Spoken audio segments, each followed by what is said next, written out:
പുനരാഗമിക്കുന്ന കർത്താവിനോടൊപ്പം സമാഗമിപ്പാൻ നമ്മെ പ്രേരിപ്പിക്കുന്നത്. അതാണ് എൻ്റെ സന്ദേശത്തിൻ്റെ ആത്യന്തികമായ ലക്ഷ്യം. ആ വാചകം മറക്കരുത്. കുറിക്കുന്നവർ കുറിക്കണം. പുനരാഗമിക്കുന്ന കർത്താവിനോടൊപ്പം സമാഗമിപ്പാനുള്ള യോഗ്യതകൾ എന്ന ഒരു വിഷയത്തെയാണ് ആധികാരികമായി ഈ രാത്രിയിൽ ഈ വേദിയിൽ ഇവിടെ ഇരിക്കുന്നവരോടും ഓൺലൈനിൽ ശ്രദ്ധിക്കുന്നവർക്കും നൽകുവാൻ ഞാൻ ആഗ്രഹിക്കുന്നത്. ഓൺലൈനിലുള്ള നിങ്ങളെല്ലാവരെയും ഞങ്ങളെല്ലാവരും ചേർന്ന് വന്ദനം അറിയിക്കുകയാണ്. ടൈം സോണുകൾ വ്യത്യസ്തമാണെങ്കിലും രാജ്യത്തിൻ്റെ ലോകത്തിൻ്റെ വിവിധ കോണുകൾ ശ്രദ്ധിക്കുന്ന നിങ്ങൾക്കെല്ലാവർക്കും ഈ വചനചിന്തകൾ, ഇവിടെ നടക്കുന്ന ആരാധന ഒക്കെ അനുഗ്രഹപ്രദമാകട്ടെ. പൊള്ളുന്ന വിഷയങ്ങളുടെ മേൽ കർത്താവിൻ്റെ കയ്യൊപ്പ് പതിഞ്ഞ് അനുഗ്രഹീതമായ വിടുതലുകൾ ഈ സെക്ഷൻ കൺവെൻഷനിലൂടെ നിങ്ങളും ആസ്വദിപ്പാൻ ഞങ്ങൾ ഒരുമിച്ച് പ്രാർത്ഥിക്കുന്നു. ശ്രദ്ധിക്കാം. നമുക്ക് കൊലോസ്യ ലേഖനം 3-ാം അധ്യായം അതിൻ്റെ 4-ാമത് വാക്യമാണ്. നമ്മുടെ ജീവനായ ക്രിസ്തു. Praise the Lord. സമയത്തിൻ്റെ പരിമിതി കൊണ്ട് കൊലോസ്യ ലേഖനത്തെക്കുറിച്ചൊന്നും പറയുന്നില്ല. പക്ഷേ ഇവിടെ ഇരിക്കുന്ന കുഞ്ഞുങ്ങളെല്ലാം അറിയാൻ വേണ്ടി കൊലോസ്യ ലേഖനം 2-ാം അധ്യായത്തിൽ നിന്നൊരു 4 കാര്യങ്ങളെ അവരുടെ പരമാർത്ഥ ഹൃദയത്തിലേക്ക് ഓർമ്മപ്പെടുത്താം. ദുഷ്ടലോകം, വക്രതയുടെ ലോകം, ദുഷ്കാലം, ദൈവത്തെയും ദൈവം ചെയ്ത പ്രവൃത്തികളെയും അറിയാത്ത തലമുറയുടെ കാലം ആണ് ഇത് എന്നുള്ളത് കൊണ്ട് നമ്മുടെ കുഞ്ഞുങ്ങൾ മനസ്സിൽ സൂക്ഷിക്കാൻ നിങ്ങളുടെ പഠനകാലത്തും ഉപരിപഠനകാലത്തും ഉപജീവനത്തിൻ കാലത്തും ഒരിക്കലും നെഞ്ചകത്തിൽ നിന്ന്, അതല്ലെങ്കിൽ നിങ്ങളുടെ മസ്തിഷ്കത്തിൽ നിന്ന്, സ്മരണയിൽ നിന്ന് മാറിപ്പോകാതെ കാത്തുകൊള്ളേണ്ടിയ 4 മുന്നറിയിപ്പുകൾ കൊലോസ്യ ലേഖനം 2-ാം അധ്യായത്തിൽ നിന്ന് ഞാൻ നൽകിത്തരാം. ഇവിടെ ഇരിക്കുന്ന കുഞ്ഞുങ്ങളെല്ലാം അത് കേൾക്കണം. നിങ്ങളുടെ കുഞ്ഞുങ്ങൾ ഉപരിപഠനത്തിനും ഉപജീവനത്തിനും വീട് വിട്ട് അങ്ങ് ദൂരെ ആണെങ്കിൽ അവരോട് സംസാരിക്കുമ്പം ഇന്ന് നമ്മുടെ സെക്ഷൻ കൺവെൻഷന് ഒരു ഉപദേശി വന്ന് പ്രസംഗിച്ചപ്പോൾ മോനോട് പറയാൻ 4 കാര്യങ്ങൾ പറഞ്ഞിരുന്നു എന്ന് പറഞ്ഞ് അവരോട് ഈ 4 കാര്യങ്ങൾ ഓർമ്മപ്പെടുത്തണം. എന്തിനെന്നറിയാമോ? ആത്മീക ജീവിതം പാളിപ്പോകാതിരിക്കാൻ, അനാത്മികതയിലേക്കും അധാർമികതയിലേക്കും അസാൻമാർഗികതയിലേക്കുമൊക്കെ നമ്മുടെ തലമുറ പോകാതിരിക്കാൻ, സത്യധർമ്മ ന്യായ നീതികളെ ഒരുമിച്ച് കോർത്തിണക്കിക്കൊണ്ട് നമ്മുടെ തലമുറ മുന്നേറണം. ഈ മമ്മിമാരുടെ തലയിൽ ഇട്ടിരിക്കുന്ന മൂടുപടമുണ്ടല്ലോ, നിങ്ങളുടെ മകൾ പഠിച്ച് മിടുക്കിയായി കഴിയുമ്പോൾ ആ മകളുടെ തലയിൽ നിന്ന് അത് മാറിപ്പോകരുത്. ഇവിടെ ഇരിക്കുന്ന പപ്പമാരെ കണ്ടോ? ദൈവദാസന്മാർക്ക് വേണ്ടി വിളമ്പുവാനും സഭയ്ക്ക് വേണ്ടി നട്ടലോടെ നിൽക്കുവാനും ഒക്കെ അവർ കാണിക്കുന്ന ആർജവത്വമുണ്ടല്ലോ, അതവരുടെ ആൺകുട്ടികൾ എന്ന് മാറിപ്പോകാതിരിക്കാൻ ഈ 4 മുന്നറിയിപ്പുകളെ അക്കമിട്ട് കരുതിക്കൊള്ളണം. നിന്റെ മക്കൾ നിന്റെ വഴിയിലല്ല എന്ന ഒരാക്ഷേപം നമ്മളാരും കേൾക്കാതിരിക്കേണ്ടതിന് കുഞ്ഞു മനസ്സുകളിലേക്ക് നിങ്ങൾ ഓതിക്കൊടുക്കുവാൻ കൊലോസ്യ ലേഖനകാരൻ ആത്മനിയോഗിതനായി നൽകിത്തരുന്ന 4 മുന്നറിയിപ്പുകൾ 2-ാം അധ്യായത്തിലുണ്ട്. അത് മാത്രം ഇൻട്രൊഡക്ഷൻ്റെ ഭാഗത്ത് പൂരിപ്പിച്ചുകൊണ്ട് ഞാൻ വേഗം 3-4 ജമ്പ് ചെയ്യാം എന്നാഗ്രഹിക്കുന്നു. ശ്രദ്ധിച്ചുകൊള്ളൂ. 2-ാം അധ്യായത്തിലെ 4 മുന്നറിയിപ്പുകൾ പാസ്റ്റേഴ്സ് അത് പ്രസംഗിക്കണമെന്ന് ഞാൻ ശുപാർശ ചെയ്യുകയാണ്. കുഞ്ഞുങ്ങൾക്കൊരവധി കിട്ടുന്ന നേരത്തെ 4 ചിന്തകൾ നിങ്ങളുടെ മക്കൾ എവിടെയായാലും, പൂനെയിലോ അല്ലെങ്കിൽ അങ്ങ് താനയിലോ മുംബൈയിലോ കൊൽക്കത്തയിലോ ബാംഗ്ലൂരോ മാംഗ്ലൂരോ എവിടെയും ആകട്ടെ, അതല്ലെങ്കിൽ ഇന്ത്യയുടെ വ്യോമാതിർത്തി കടന്ന അയൽ രാജ്യങ്ങളിൽ എവിടെയെങ്കിലും ആകട്ടെ, നമ്മുടെ തലമുറ അവിടെയൊക്കെ പോകണം. എവിടെയായാലും അവരറിയേണ്ടതിന് ഈ 4 വിചാരങ്ങൾ അവരുടെ പരമാർത്ഥ മനസ്സിലേക്ക് പാകിവെക്കണം. 2-ാം അധ്യായം അതിൻ്റെ 4-ാം വാക്യം, വശീകരണ വാക്കുകൊണ്ട് ആരും നിങ്ങളെ ചതിക്കരുത്. ഉണ്ടോ? ചതിക്കപ്പെട്ടു പോകരുത്. ഇത്ര ഉജ്ജ്വലമായിരിക്കുന്നൊരു മുന്നറിയിപ്പ് വേറെങ്ങുമില്ല. 2-ാം അധ്യായം അതിൻ്റെ 4-ാമത് വാക്യം, ഏതപ്പനും ഏതമ്മയും കുഞ്ഞുങ്ങളെ അരികിൽ പിടിച്ചിരുത്തി കൊടുക്കേണ്ട ആത്മീക ദൂത വെളിയിൽ എന്നെ ശ്രദ്ധിക്കുന്ന വീട്ടുമുറ്റത്തോ അല്ലെങ്കിൽ അങ്ങ് ഉമ്മറത്തോ സിറ്റ് ഔട്ടിലോ വീടിൻ്റെ മട്ടുപ്പാവിലോ ഒക്കെ ശ്രദ്ധിക്കുന്ന ആൻറ്റിമാരും അങ്കിളുമാരും ശ്രദ്ധിക്കണം. താങ്കളുടെ കുഞ്ഞുങ്ങളുടെ കയ്യിൽ നിങ്ങളുടെ ATM കാർഡ് കൊടുത്തിട്ടുണ്ടാകാം. താങ്കളുടെ കുഞ്ഞുങ്ങളായിരിക്കാം. നിങ്ങളുടെ കാര്യങ്ങളൊക്കെ ക്രമീകരിക്കാൻ നിങ്ങൾ ആളായി പറഞ്ഞു വിടുക. പക്ഷേ ആ കുഞ്ഞുങ്ങൾക്ക് ആത്മീയ അവബോധമില്ലെങ്കിൽ അവർ നേടിയതും പഠിച്ചതുമെല്ലാം വ്യർത്ഥമാകും. നിങ്ങൾ അവർക്ക് വേണ്ടി തലമുറയായി സമ്പാദിച്ചതും ഗുണമല്ലാതെയാകും. മദ്യത്തിനും മയക്കുമരുന്നിനും ലഹരി പദാർത്ഥങ്ങൾക്കും മറ്റു തരമായിരിക്കുന്ന കുത്തഴിഞ്ഞ ലൈംഗികതയ്ക്കും ആഭാസതരങ്ങൾക്കും വിവിധ വൃത്തികേടുകൾക്കും WhatsApp, YouTube, Facebook, Twitter, Instagram അടക്കമുള്ള സോഷ്യൽ മീഡിയയിൽ ചവിട്ടിയാൽ തെന്നുന്ന പായലിൽ ചവിട്ടി മൂക്കും കുത്തി വീണിട്ട് ഒരുമാതിരി വല്ലാത്ത ആക്ഷേപമുണ്ടാകാതിരിക്കാൻ ഈ മുന്നറിയിപ്പ് അവരുടെ ഉള്ളിലേക്ക് കൊടുക്കണം. വശീകരണ വാക്കുകൊണ്ട് ആരും നിന്നെ ചതിക്കരുത്. Praise the Lord. അങ്ങനെ ചതിക്കപ്പെടാതിരിക്കണമെങ്കിൽ നമ്മുടെ കുഞ്ഞുങ്ങൾക്ക് ആത്മിക അവബോധം വേണം. മുന്നറിയിപ്പ് 1. മുന്നറിയിപ്പ് 2-ാമത്തേത് 2:8 തത്വജ്ഞാനവും വെറും വഞ്ചനയും കൊണ്ട് ആരും നിങ്ങളെ കവർന്നു കളയരുത്. കണ്ടോ, പ്രാർത്ഥനാ മുറിയിൽ നിന്ന്, ഉപദേശത്തിൽ നിന്ന്, ദൈവസഭയിൽ നിന്ന്, വിശുദ്ധിയുടെ ജീവിതത്തിൽ നിന്ന്, സമർപ്പണത്തിൽ നിന്ന്, എടുത്ത തീരുമാനത്തിൽ നിന്ന് നമ്മുടെ തലമുറയെ ആരും കവർന്നു കൊണ്ടുപോകാനിടയാകരുത്. വേദപുസ്തകത്തിൽ ഒരു കുഞ്ഞു വാക്യം കൊണ്ടുപോലും തെളിവ് കൊടുക്കാനാവാത്ത വിധമുള്ള ദുരുപദേശത്തിൻ്റെ മലവെള്ളപ്പാച്ചിലുകൾ നമ്മുടെ കുഞ്ഞുങ്ങളെ കവർന്നു കൊണ്ടുപോകരുത്. നിങ്ങൾ കൂടുന്ന സഭയേക്കാൾ മെച്ചമായ സഭയാ ഞങ്ങൾ കൂടുന്ന ഇടം, അവിടേക്ക് പോരെ എന്ന് പറഞ്ഞ് നമ്മുടെ തലമുറകളെ ചാക്കിട്ട് പിടിക്കുന്ന ഒരുമാതിരി ദുഷ്പ്രവണതകൾ എല്ലായിടങ്ങളിലുമുണ്ട്. അപ്പനെയും അമ്മയും AGയിലോ IPCയിലോ ചർച്ച് ഓഫ് ഗോഡിലോ ഷാരോൺ ചർച്ചിലേക്കൊക്കെ കയറ്റിവിട്ടിട്ട് മക്കൾ കാർ ഓടിച്ച് വേറെ കൂടാരത്തിൽ പോയി ആടുകയും പാടുകയും ചെയ്യുന്ന ഒരു വല്ലാത്ത ഗതികേടിൻ്റെ കാലമാണ്. നിങ്ങളുടെ മക്കൾ നിങ്ങളുടെ കൂടെ ആരാധിക്കാനുണ്ടെന്ന് ഉറപ്പ് വരുത്തിക്കണം. ആരും അവരെ കവർന്നു കൊണ്ടുപോകാൻ അനുവദിക്കരുത്. 2-ാമത്തെ മുന്നറിയിപ്പ് അതാണ്. 3-ാമത്തെ മുന്നറിയിപ്പ് കേൾക്കണോ? അതിൻ്റെ 2-ാം അധ്യായം 16-ാമത് വാക്യമാണ്. ഭക്ഷണ കാര്യങ്ങളിലോ വാവ്, ശബത്ത്, തിരുനാൾ, പെരുന്നാൾ എന്നീ കാര്യത്തിൽ ആരും നിങ്ങളെ വിധിക്കാൻ പാടില്ല. നമ്മുടെ കുഞ്ഞുങ്ങളെ ആരും വിധിക്കരുത്. നീ എന്താ അവിടെ, നീ എന്താ ഇവിടെ, നീ എന്താ ഇങ്ങനെ, നീ എന്താ അത് ഉടുത്തോണ്ട് നടക്ക്, നീ എന്താ ആ വീട്ടിൽ നിന്ന് ഇറങ്ങി വരുന്ന കണ്ടല്ലോ, നീ അവൻ്റെ ബൈക്കിൻ്റെ പുറകെ കണ്ടല്ലോ, നീ അവനുമായിട്ട് ആ കാറിലുണ്ടായിരുന്നല്ലോ, എന്തിനാ അങ്ങനെ? നിൻ്റെ അമ്മ പ്രാർത്ഥനക്കാരിയല്ലേ, നിൻ്റെ അപ്പം പെന്തക്കോസ്തല്ലേ, നിങ്ങളുടെ വീട്ടിൽ സ്വന്തമായിട്ട് പെന്തക്കോസ്തില്ലേ എന്നൊക്കെ നാട്ടുകാർ ചോദിക്കുന്നത് നമ്മെ വിധിക്കുന്ന വിധിപ്രസ്താവമാണ്. വിധിക്കാൻ ആരെയും അനുവദിക്കാത്ത വിധം പെർഫെക്റ്റായി ക്രിസ്തുവിൽ തികഞ്ഞവരായി ജീവിക്കാൻ നമുക്ക് നമ്മുടെ തലമുറയ്ക്കുമാകണം. ആഗ്രഹിക്കുന്നവർ കരമുയർത്തി കർത്താവിനെ സ്തുതിച്ചാട്ടെ. 3-ാമത്തെ മുന്നറിയിപ്പ് അതാണ്. 4-ാമതൊരു മുന്നറിയിപ്പുണ്ട് കൊലോസ്യ ലേഖനത്തിൽ, ഉജ്ജ്വലമായൊരു മുന്നറിയിപ്പ്. 2-ാം അധ്യായം 18-ാം വാക്യത്തിന്റെ അവസാന ഭാഗം നോക്കിക്കേ. അവിടെ പറയുന്നു, ആരും നിങ്ങളുടെ വിരുത് തെറ്റിക്കരുത്. കണ്ടോ, ഒരു വിരുതുണ്ട് മക്കളെ, ഒരു ടാസ്ക് ഉണ്ട്, ഒരു ഫിനിഷിംഗ് പോയിന്റ് ഉണ്ട്. അവിടെ എത്തണം. നീ മനസ്സിലായില്ലേ? എന്തൊക്കെയോ താല്പര്യത്തോടുകൂടി ഇറങ്ങി പുറപ്പെട്ടിട്ട് പാതി വഴിയിൽ അത് ഉപേക്ഷിച്ചിട്ട് നീ മടങ്ങിപ്പോരരുത്. നിന്നെ പഠിപ്പിക്കേണ്ടതിന്, വലുതാക്കേണ്ടതിന് ഒക്കെ അധ്വാനം ചെയ്ത മാതാപിതാക്കളുടെ ശ്രമം നീ ഉപേക്ഷിച്ചിട്ട് അവരുടെ താല്പര്യത്തെ കാറ്റിൽ പറത്തിയിട്ട് നിന്റെ ഭാവിയെ കളഞ്ഞു തുലയ്ക്കരുത്. അങ്ങ് വിരുത് തെറ്റിക്കാൻ ശ്രമിക്കുന്ന ദുഷ്ട പിശാചിനോടും അന്ധകാര വ്യാപാരത്തോടും അതിൻ്റെ ആധിപത്യ വ്യവസ്ഥിതിയോടും പറ, എന്നെ നിനക്ക് ഞാൻ വിട്ടുതരത്തില്ല. മാതാപിതാക്കൾ പറ, എൻ്റെ തലമുറയെ പിശാച് നിനക്ക് വിട്ടുതരത്തില്ല. അവൻ പഠിക്കും, അവൾ പഠിക്കും. ദൈവം അവനെ കൊണ്ടാക്കാൻ ആഗ്രഹിക്കുന്ന ഇടത്ത് അവൻ എത്തിച്ചേരും. ഉറപ്പുണ്ട് എനിക്ക്. നീ കാട്ടിക്കൂട്ടുന്ന യാതൊരു വിക്രിയകളുടെ പിന്നാലെ എൻ്റെ കുഞ്ഞ് സ്വാധീനിക്കപ്പെടത്തില്ല എന്ന ഉറപ്പ് ആത്മധൈര്യമുള്ളവർ കർത്താവിനെ സ്തുതിച്ചു തുടങ്ങിക്കാട്ടെ. ഒരു ലഗ്യോനും ബാധിക്കാൻ അനുവദിക്കുകയില്ല. ഒരു മാരക രോഗത്തിനും വിട്ടുകൊടുക്കരുത് തലമുറയെ. അവരെ നമ്മുടെ വലിയ സ്വത്തായി പരിപാലിച്ചോണം.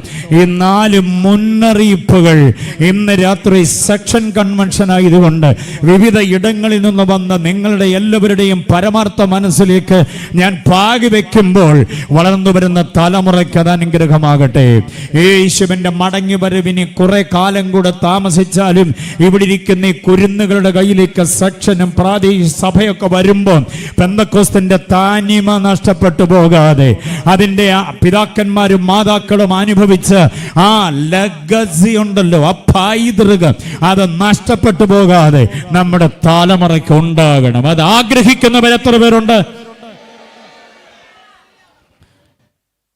അപ്പം വലിയ പുള്ളിയായിരുന്നു, അമ്മ അതിനേക്കാൾ വലിയ പുള്ളിയായിരുന്നു. കൃപാവരമെല്ലാം കൂടെ അടങ്കലെടുത്ത പാർട്ടിയായിരുന്നു.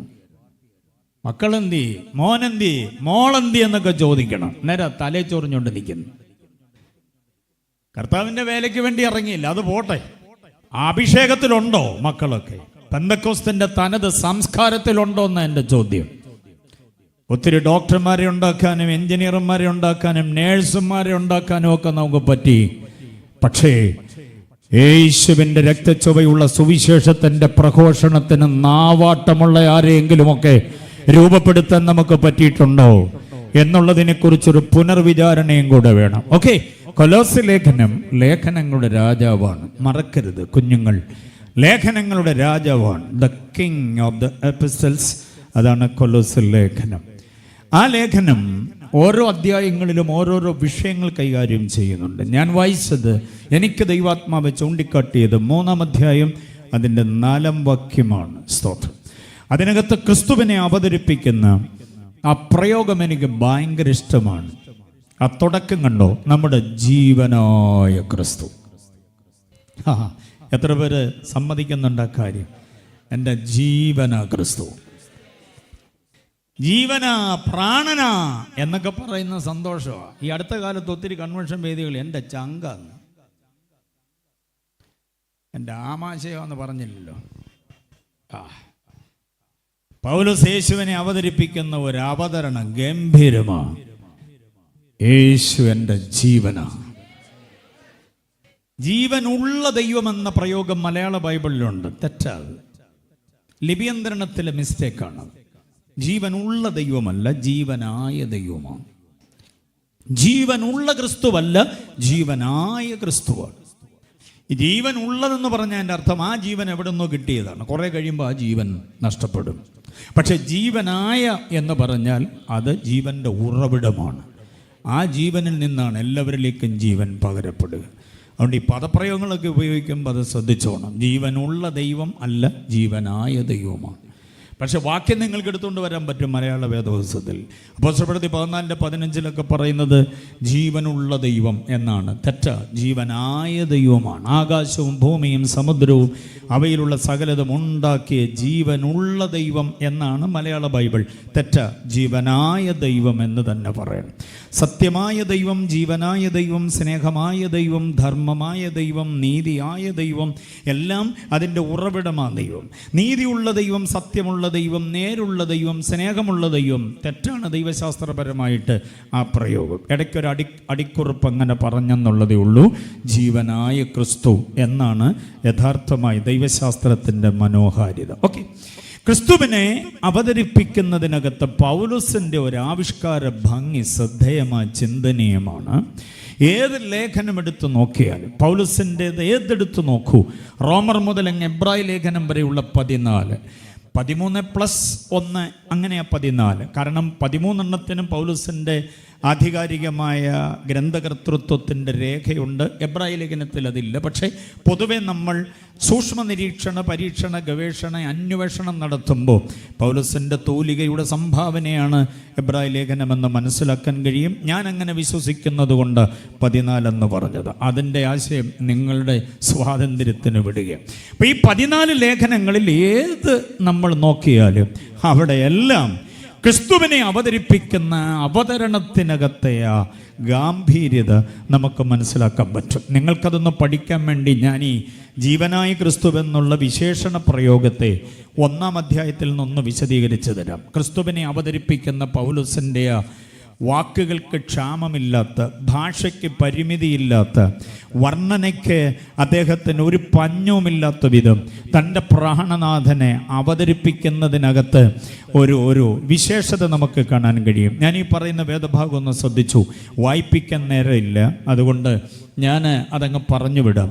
1-ാം അധ്യായം കൊലോസ്യ ലേഖനം 1:12 മുതൽ 12, 13, 14, 15, 16, 17 താഴേക്കുള്ള വാക്യങ്ങളിൽ ക്രിസ്തു ആരാണ് എന്ന് ഞാനൊന്ന് പറയാം. നമ്മുടെ രക്ഷാനായകനായ കർത്താവ് ആരാണ് എന്നുള്ളത്. ഈ ക്രിസ്തു സർവശക്തനും സർവജ്ഞാനിയും സർവവ്യാപിയും സർവാധികാരിയും നിത്യനും മാറ്റമില്ലാത്തവനും അത്യുന്നതനും മഹോന്നതനും മഹത്വ സിംഹാസനസ്ഥനും ഒക്കെയാണ്. ആ ക്രിസ്തുവിനെ 12 മുതൽ ഇങ്ങോട്ട് അവതരിപ്പിക്കുന്ന ആ അവതരണ ഭംഗി ഒന്ന് ശ്രദ്ധിച്ചു.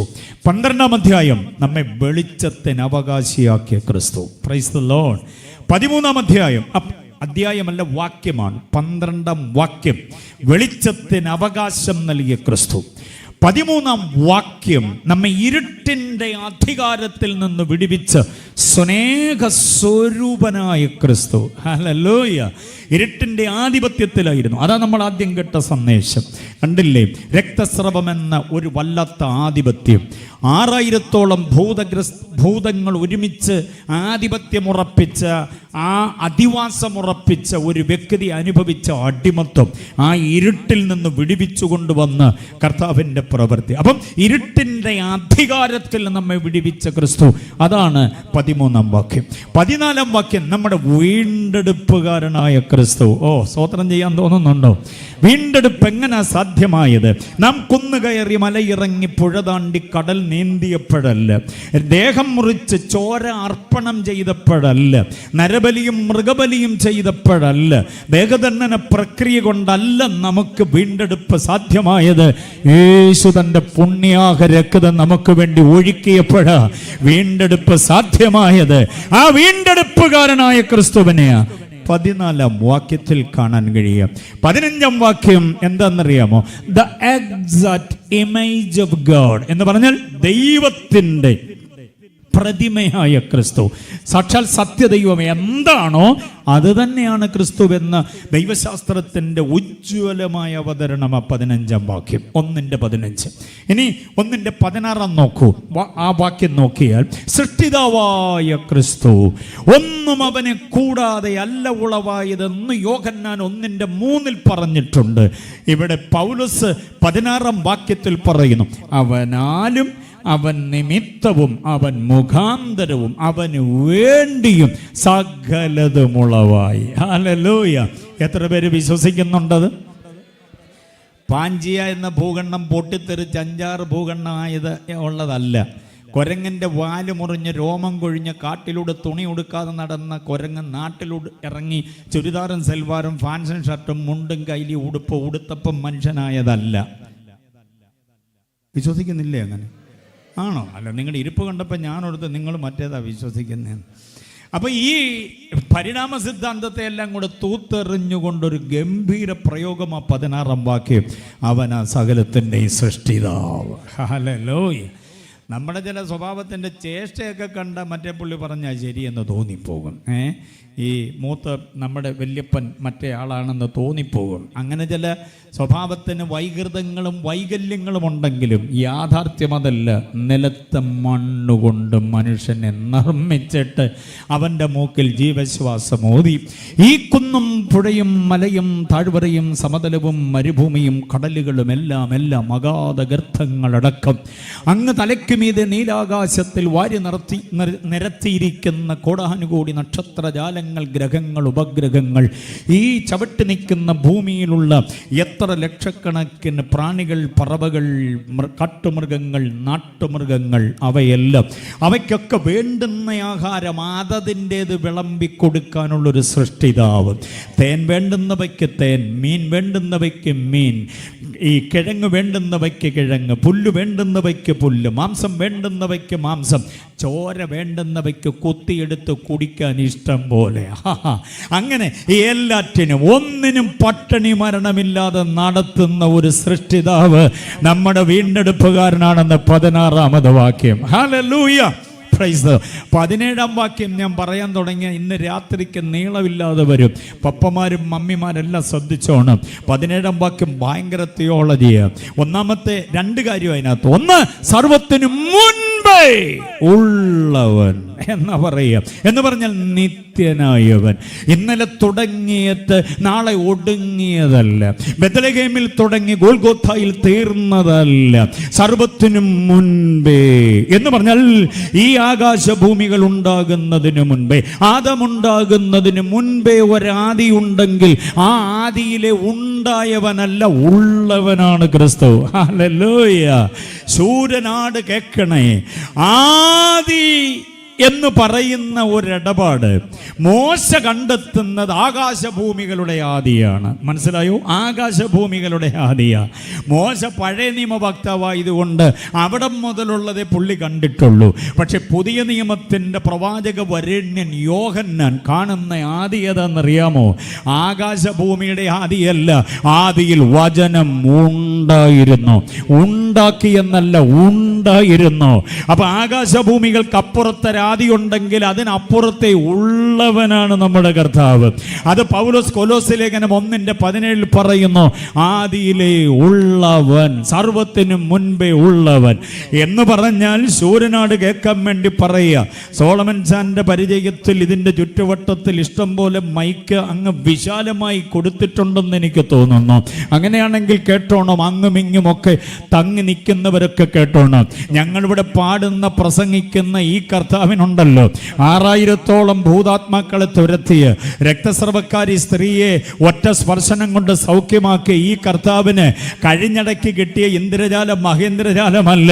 ഈ പ്രപഞ്ചം ഉണ്ടാകുന്നതിന് മുൻപേ ശക്തിയോടുകൂടെ നിലകൊണ്ട മഹാദൈവമാ, പരമാധികാരിയായ ദൈവമാ, സാക്ഷാൽ ജഗം നിയന്താവ്, സകലത്തിന്റെ മീതെ പരമാധികാരമുള്ള കർത്താവാണ് അവൻ. ഹല്ലേലൂയ. ആ കർത്താവ് സർവ്വത്തിനും മുൻപേ ഉള്ളവനാണെന്ന് പറഞ്ഞാൽ ജയന്തിയില്ല. ജയന്തിയില്ലാത്തത് കൊണ്ട് സമാധിയില്ല. എത്ര പേർക്ക് മനസ്സിലായി? തുടക്കമില്ല, അതുകൊണ്ട് ഒടുക്കവുമില്ല.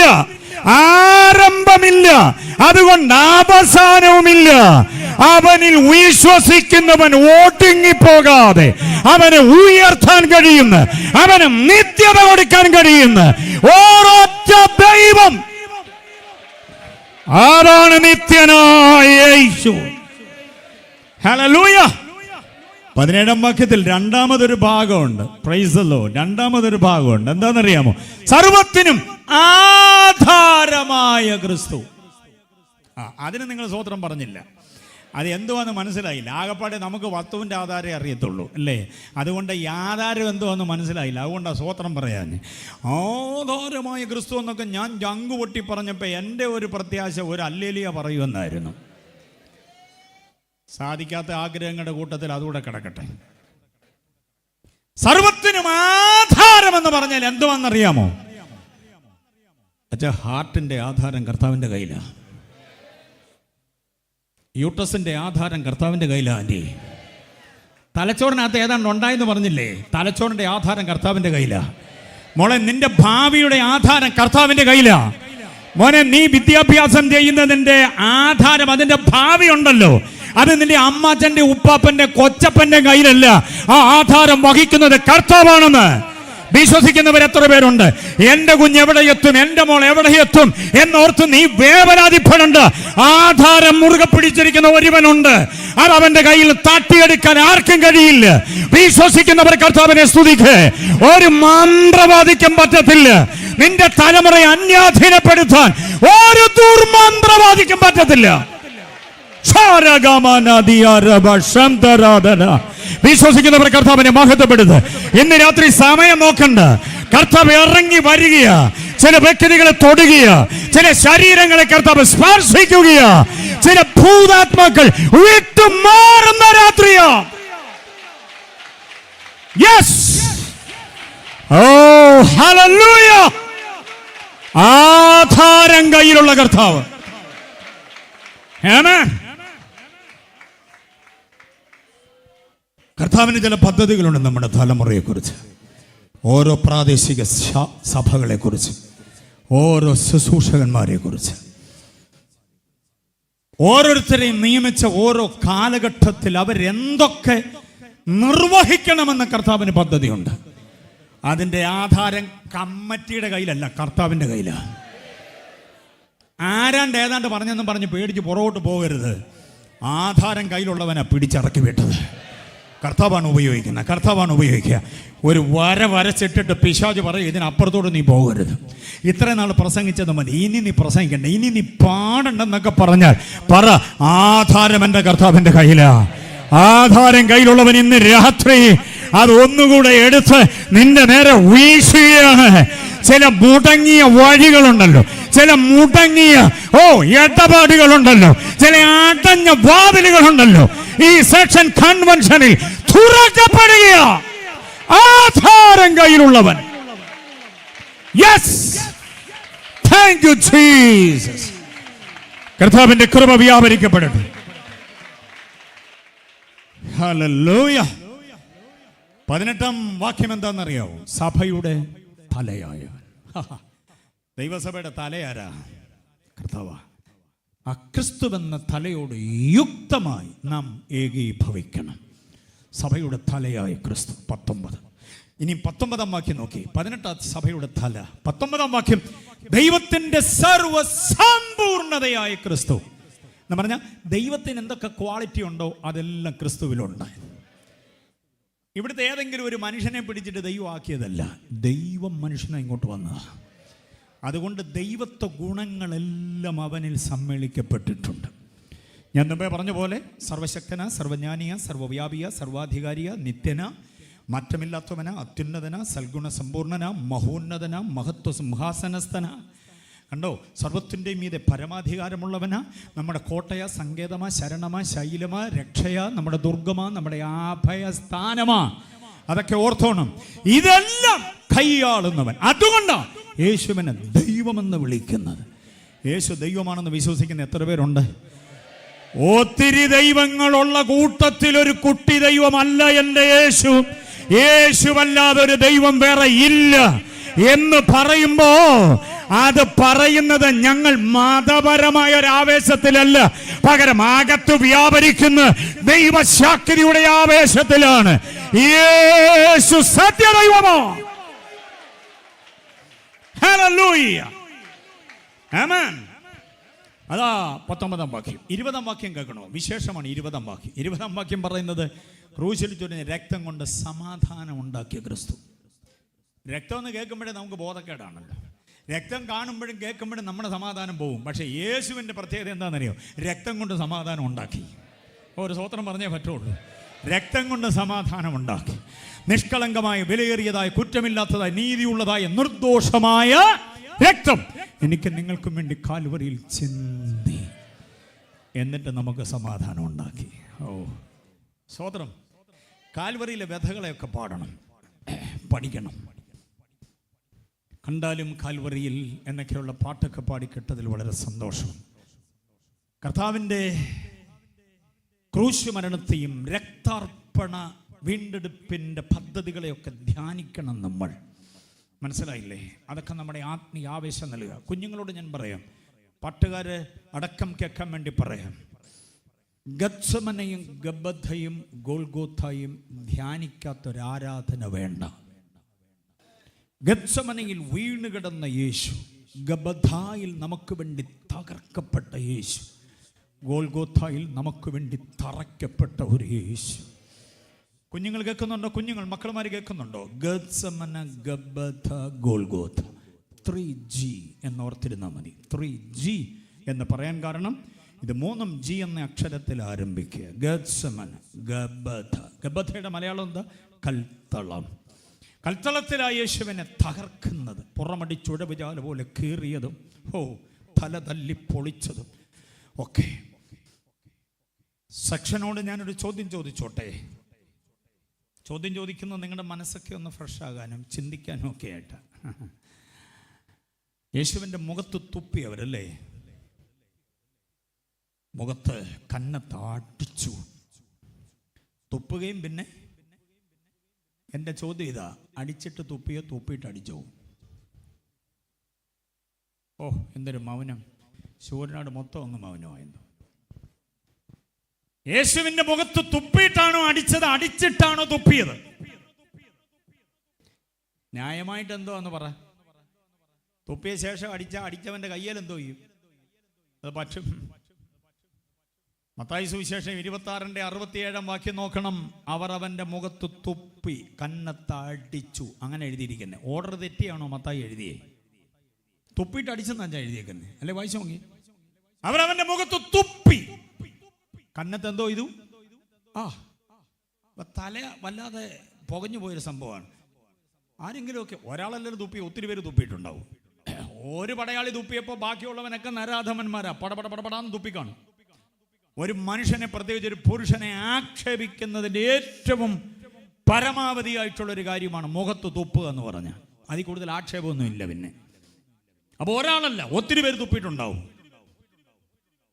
ഒത്തിരി പേര് തുപ്പിക്കഴിഞ്ഞപ്പോഴത്തേക്ക് കഫവും തുപ്പലും എല്ലാം കൂടെ ആ മുഖത്ത് വന്ന് ഇരിപ്പുണ്ട്. പിന്നെ ആരെങ്കിലും അടിച്ചാൽ എന്തോ സംഭവിക്കും? അടിക്കുന്നവൻ്റെ കയ്യെ പറ്റും. അപ്പോൾ പിന്നെ തുപ്പിയിട്ടായിരിക്കത്തില്ല അടിച്ചത്. നമുക്ക് അങ്ങനെ ഒരു നിഗമനത്തിൽ എത്താൻ പറ്റുമോ? നിങ്ങൾ രണ്ടിൻ്റെയും കൂടില്ലേ? എന്തോ പറയുന്നു? അടിച്ചിട്ട് തുപ്പിയോ തുപ്പിയിട്ട് അടിച്ചോ?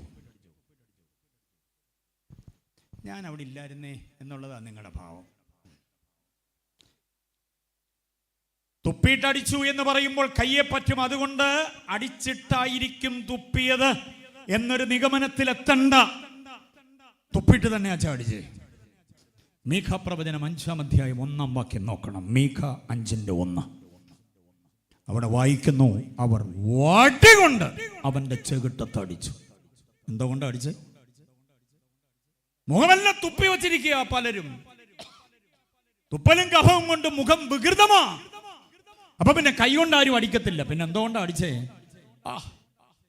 മീഖായുടെ കയ്യിൽ ദൈവം പിടിപ്പിച്ച പ്രവചന നിരീക്ഷണ നാളിയിലൂടെ താൻ നോക്കിക്കാണുകയാണ് സംഭവം. മത്തായി അത് കാണുന്നതിനും എത്രയോ നൂറ്റാണ്ടുകൾക്ക് മുമ്പ് മീഖ കണ്ടിട്ട് എഴുതി വെച്ചിരിക്കുന്നു, അവർ വടികൊണ്ട് ഇസ്രായേലിന്റെ അധിപതി അവർ വടികൊണ്ട് ചെകിട്ടത്തടിച്ചു. മീഖ കണ്ടോ? മീഖയൊക്കെ എവിടെ താമസിക്കുന്നതെന്ന് അറിയാവോ? ചിലർ വെളിപ്പാടും കഴിഞ്ഞ് തപ്പുക. പിന്നെ അതിനൊക്കെ ഇപ്പുറമാണ് മീഖ. ഓക്കെ, 5-ാം അധ്യായം 1-ാം വാക്യത്തിൽ പറയുന്നു, അവർ വടി കൊണ്ട് അവന്റെ ചെകിട്ടത്തടിച്ചു. അപ്പൊ എങ്ങനെ അടിച്ചേ? വടി കൊണ്ട് ചെകിട്ട തട്ടിക്കൊള്ളുക എന്ന് പറഞ്ഞാൽ ആർക്കു വേണ്ടി അച്ഛാ? ആർക്കു വേണ്ടി? എനിക്ക് വേണ്ടി എന്ന് പറ. ഓരോരുത്തരും നമുക്ക് വേണ്ടി എന്ന് മൊത്തത്തിൽ പറയണ്ട, എനിക്ക് വേണ്ടി എന്ന് പറ. അപ്പോഴാണ് യേശുവിനുള്ള പ്രണയം നമുക്ക് കൂടുതലാകുക. ഇങ്ങനെ രക്തം ചൊരിഞ്ഞ യേശു നമുക്ക് സമാധാനമുണ്ടാക്കി. അതാണ് 20-ാം വാക്യം. 21, 22 വാക്യങ്ങളിൽ പറയുന്നത് എന്താണെന്നറിയാമോ? നമ്മെ ദൈവത്തോട് നിരപ്പിച്ച ക്രിസ്തു, അത്യുന്നതനായ ദൈവത്തോട്, പിതാവാം ദൈവത്തോട് നമ്മെ നിരപ്പിച്ചു.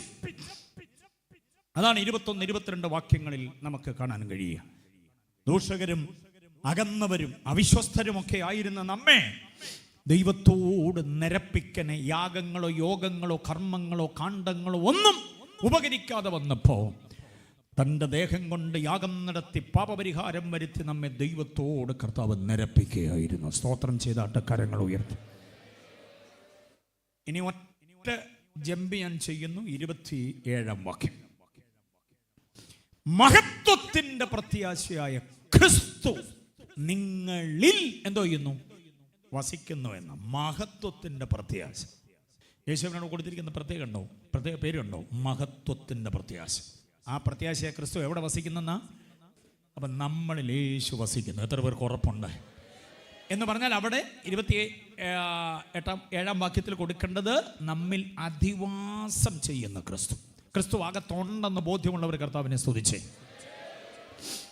ആ ബോധ്യത്തോടു കൂടെ നമുക്ക് പഠിക്കാം. 3-4 വാക്യം. ആ ക്രിസ്തു വെളിപ്പെടുമ്പോൾ നമ്മളും ആ ക്രിസ്തുവിനോട് കൂടെ എവിടെ വെളിപ്പെടുമെന്ന? യെസ്, ആ പ്രത്യാശ എത്ര പേർക്കുണ്ട്? പുനരാഗമനത്തിന്റെ വിഷയം 2-ാമത്തെ രാത്രിയിൽ പ്രസംഗിക്കുന്നത് ഉചിതമാണോ എന്നൊരു ചോദ്യമുണ്ടാകാം. പിന്നാലെ വരുന്നവരൊക്കെ വമ്പൻ താരങ്ങളാണ്. അവർക്കും അതുമായി ബന്ധപ്പെട്ട് ചിലത് പറയാനുണ്ടാകും. തീർച്ചയായും അതിന് ഞാൻ വഴി ഒരുക്കിക്കൊണ്ട് പുനരാഗമനം എന്ന വിഷയമല്ല ഇന്ന് രാത്രിയിൽ. പകരം നാം ചിന്തിക്കുന്നത് പുനരാഗമിക്കുന്ന കർത്താവിനോടൊപ്പം സമാഗമിക്കാൻ, കയറിപ്പോകാനുള്ള യോഗ്യത എന്തോ വന്ന. സന്തോഷമാണോ അത് കേൾക്കാൻ? അങ്ങനെയാണെങ്കിൽ ഇവിടെ ഇരിക്കുന്ന ദൈവമക്കളോട്, പുറത്ത് ക്രൈസ്തവ സന്ദേശത്തോട് ആഭിമുഖ്യമുള്ള പൊതുജനങ്ങളോടും എല്ലാവർക്കും ഒരേപോലെ പ്രയോജനമാകുന്ന ചില വിചാരങ്ങളെ യോഗ്യതയായി 1, 2, 3, 4 എന്നക്കമിട്ട് നിരത്താം. അനുവദിച്ച സമയത്തിലേക്ക് സൂചി എത്തുന്നത് വരെ. കന്നഡി പാസൻ്റെ ചെവിയിൽ ഒരു സമയം പറഞ്ഞിട്ടുണ്ട്. അത് വരെ ഞാൻ ഇങ്ങനെ പോവും. അത് എത്ര വരെ ആയിരുന്നു എന്നുള്ളത് ഞാൻ നിർത്തുമ്പോൾ നിങ്ങൾക്ക് മനസ്സിലാവും. ഓക്കെ, അത് ഞാനിപ്പോൾ പറഞ്ഞാൽ പിന്നെ നിങ്ങൾ അത് നോക്കിയിരിക്കുക, അത് വേണ്ട. ഞങ്ങൾ തമ്മിലൊരു അഡ്ജസ്റ്റ്മെൻറ്റാണ്. അധ്യക്ഷനുമായിട്ടും അങ്ങനൊരു അലയൻസ് ഉണ്ട്. അപ്പം കാര്യങ്ങളെല്ലാം ഭംഗിയായിരിക്കും. നാം ഇവിടെ ഇരിക്കുന്നത് നല്ലത്. സന്തോഷമാണോ?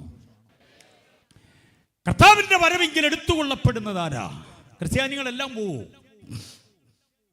പാപ്പച്ചനും കറിയാച്ചനും അന്നമ്മേ ചിന്നമ്മേ ശോശാമ്മേ മേഴ്സി ഷൈനി ജെസി എബി മാത്യു എല്ലാം കയറി പോവൂ. ഈ പേര് ഞാൻ പറഞ്ഞത് ക്രൈസ്തവ ചൊവ്വയുള്ളത് കൊണ്ടാണ് അങ്ങനെ പറഞ്ഞത്. ഇങ്ങനെയുള്ള പേര് കേൾക്കുമ്പോൾ നമുക്കൊരു ഭയങ്കര ആവേശമാണല്ലോ. വീട്ടുപേരെന്തോ ആൻറ്റി, അത് കുരിശുമൂട്ടിൽ പള്ളി വീട്ടിൽ, ആഹാ, രഹബോത്ത്, ബേനിയേൽ, ബഥേൽ, ബഥേസ്ത എന്നൊക്കെ കേൾക്കുമ്പം എൻ്റെ പൊന്നെ മധ്യാകാശത്തിൽ വെച്ച് കാണാമെന്നാ. പിന്നെ പക്ഷേ എന്നാ ബഥേലാന്നുള്ള കാര്യം അവിടെ ചെല്ലുമ്പോഴേ നമുക്കറിയത്തുള്ളൂ. അതാ എൻ്റെ സംഗതി. പാപ്പച്ചനും തോമാച്ചനും നോക്കിയ പേര്, പക്ഷെ കയറിപ്പോകാനുള്ള യോഗ്യതകൾ പച്ചയായി തുറന്നു പറച്ചിൽ ഈ രാത്രി നടത്തുകയാണ്. ഒന്നാമത്തെ യോഗ്യത കേട്ടോണം. യോഹന്നാന്റെ സുവിശേഷം 11:25, എന്നിൽ വിശ്വസിക്കുന്നവൻ മരിച്ചാലും ജീവിക്കും. എത്ര പേർക്ക് സ്തോത്രം പറയാം വാക്യത്തിന്? എന്നിൽ വിശ്വസിക്കുന്നവർക്ക്. ആ വാക്യത്തെ അടിസ്ഥാനപ്പെടുത്തിക്കൊണ്ട് ഞാൻ വാചകം പറയുന്നത് ശ്രദ്ധിച്ചോണം. യേശുവിനെ വിശ്വസിക്കുകയും അംഗീകരിക്കുകയും ചെയ്യണം.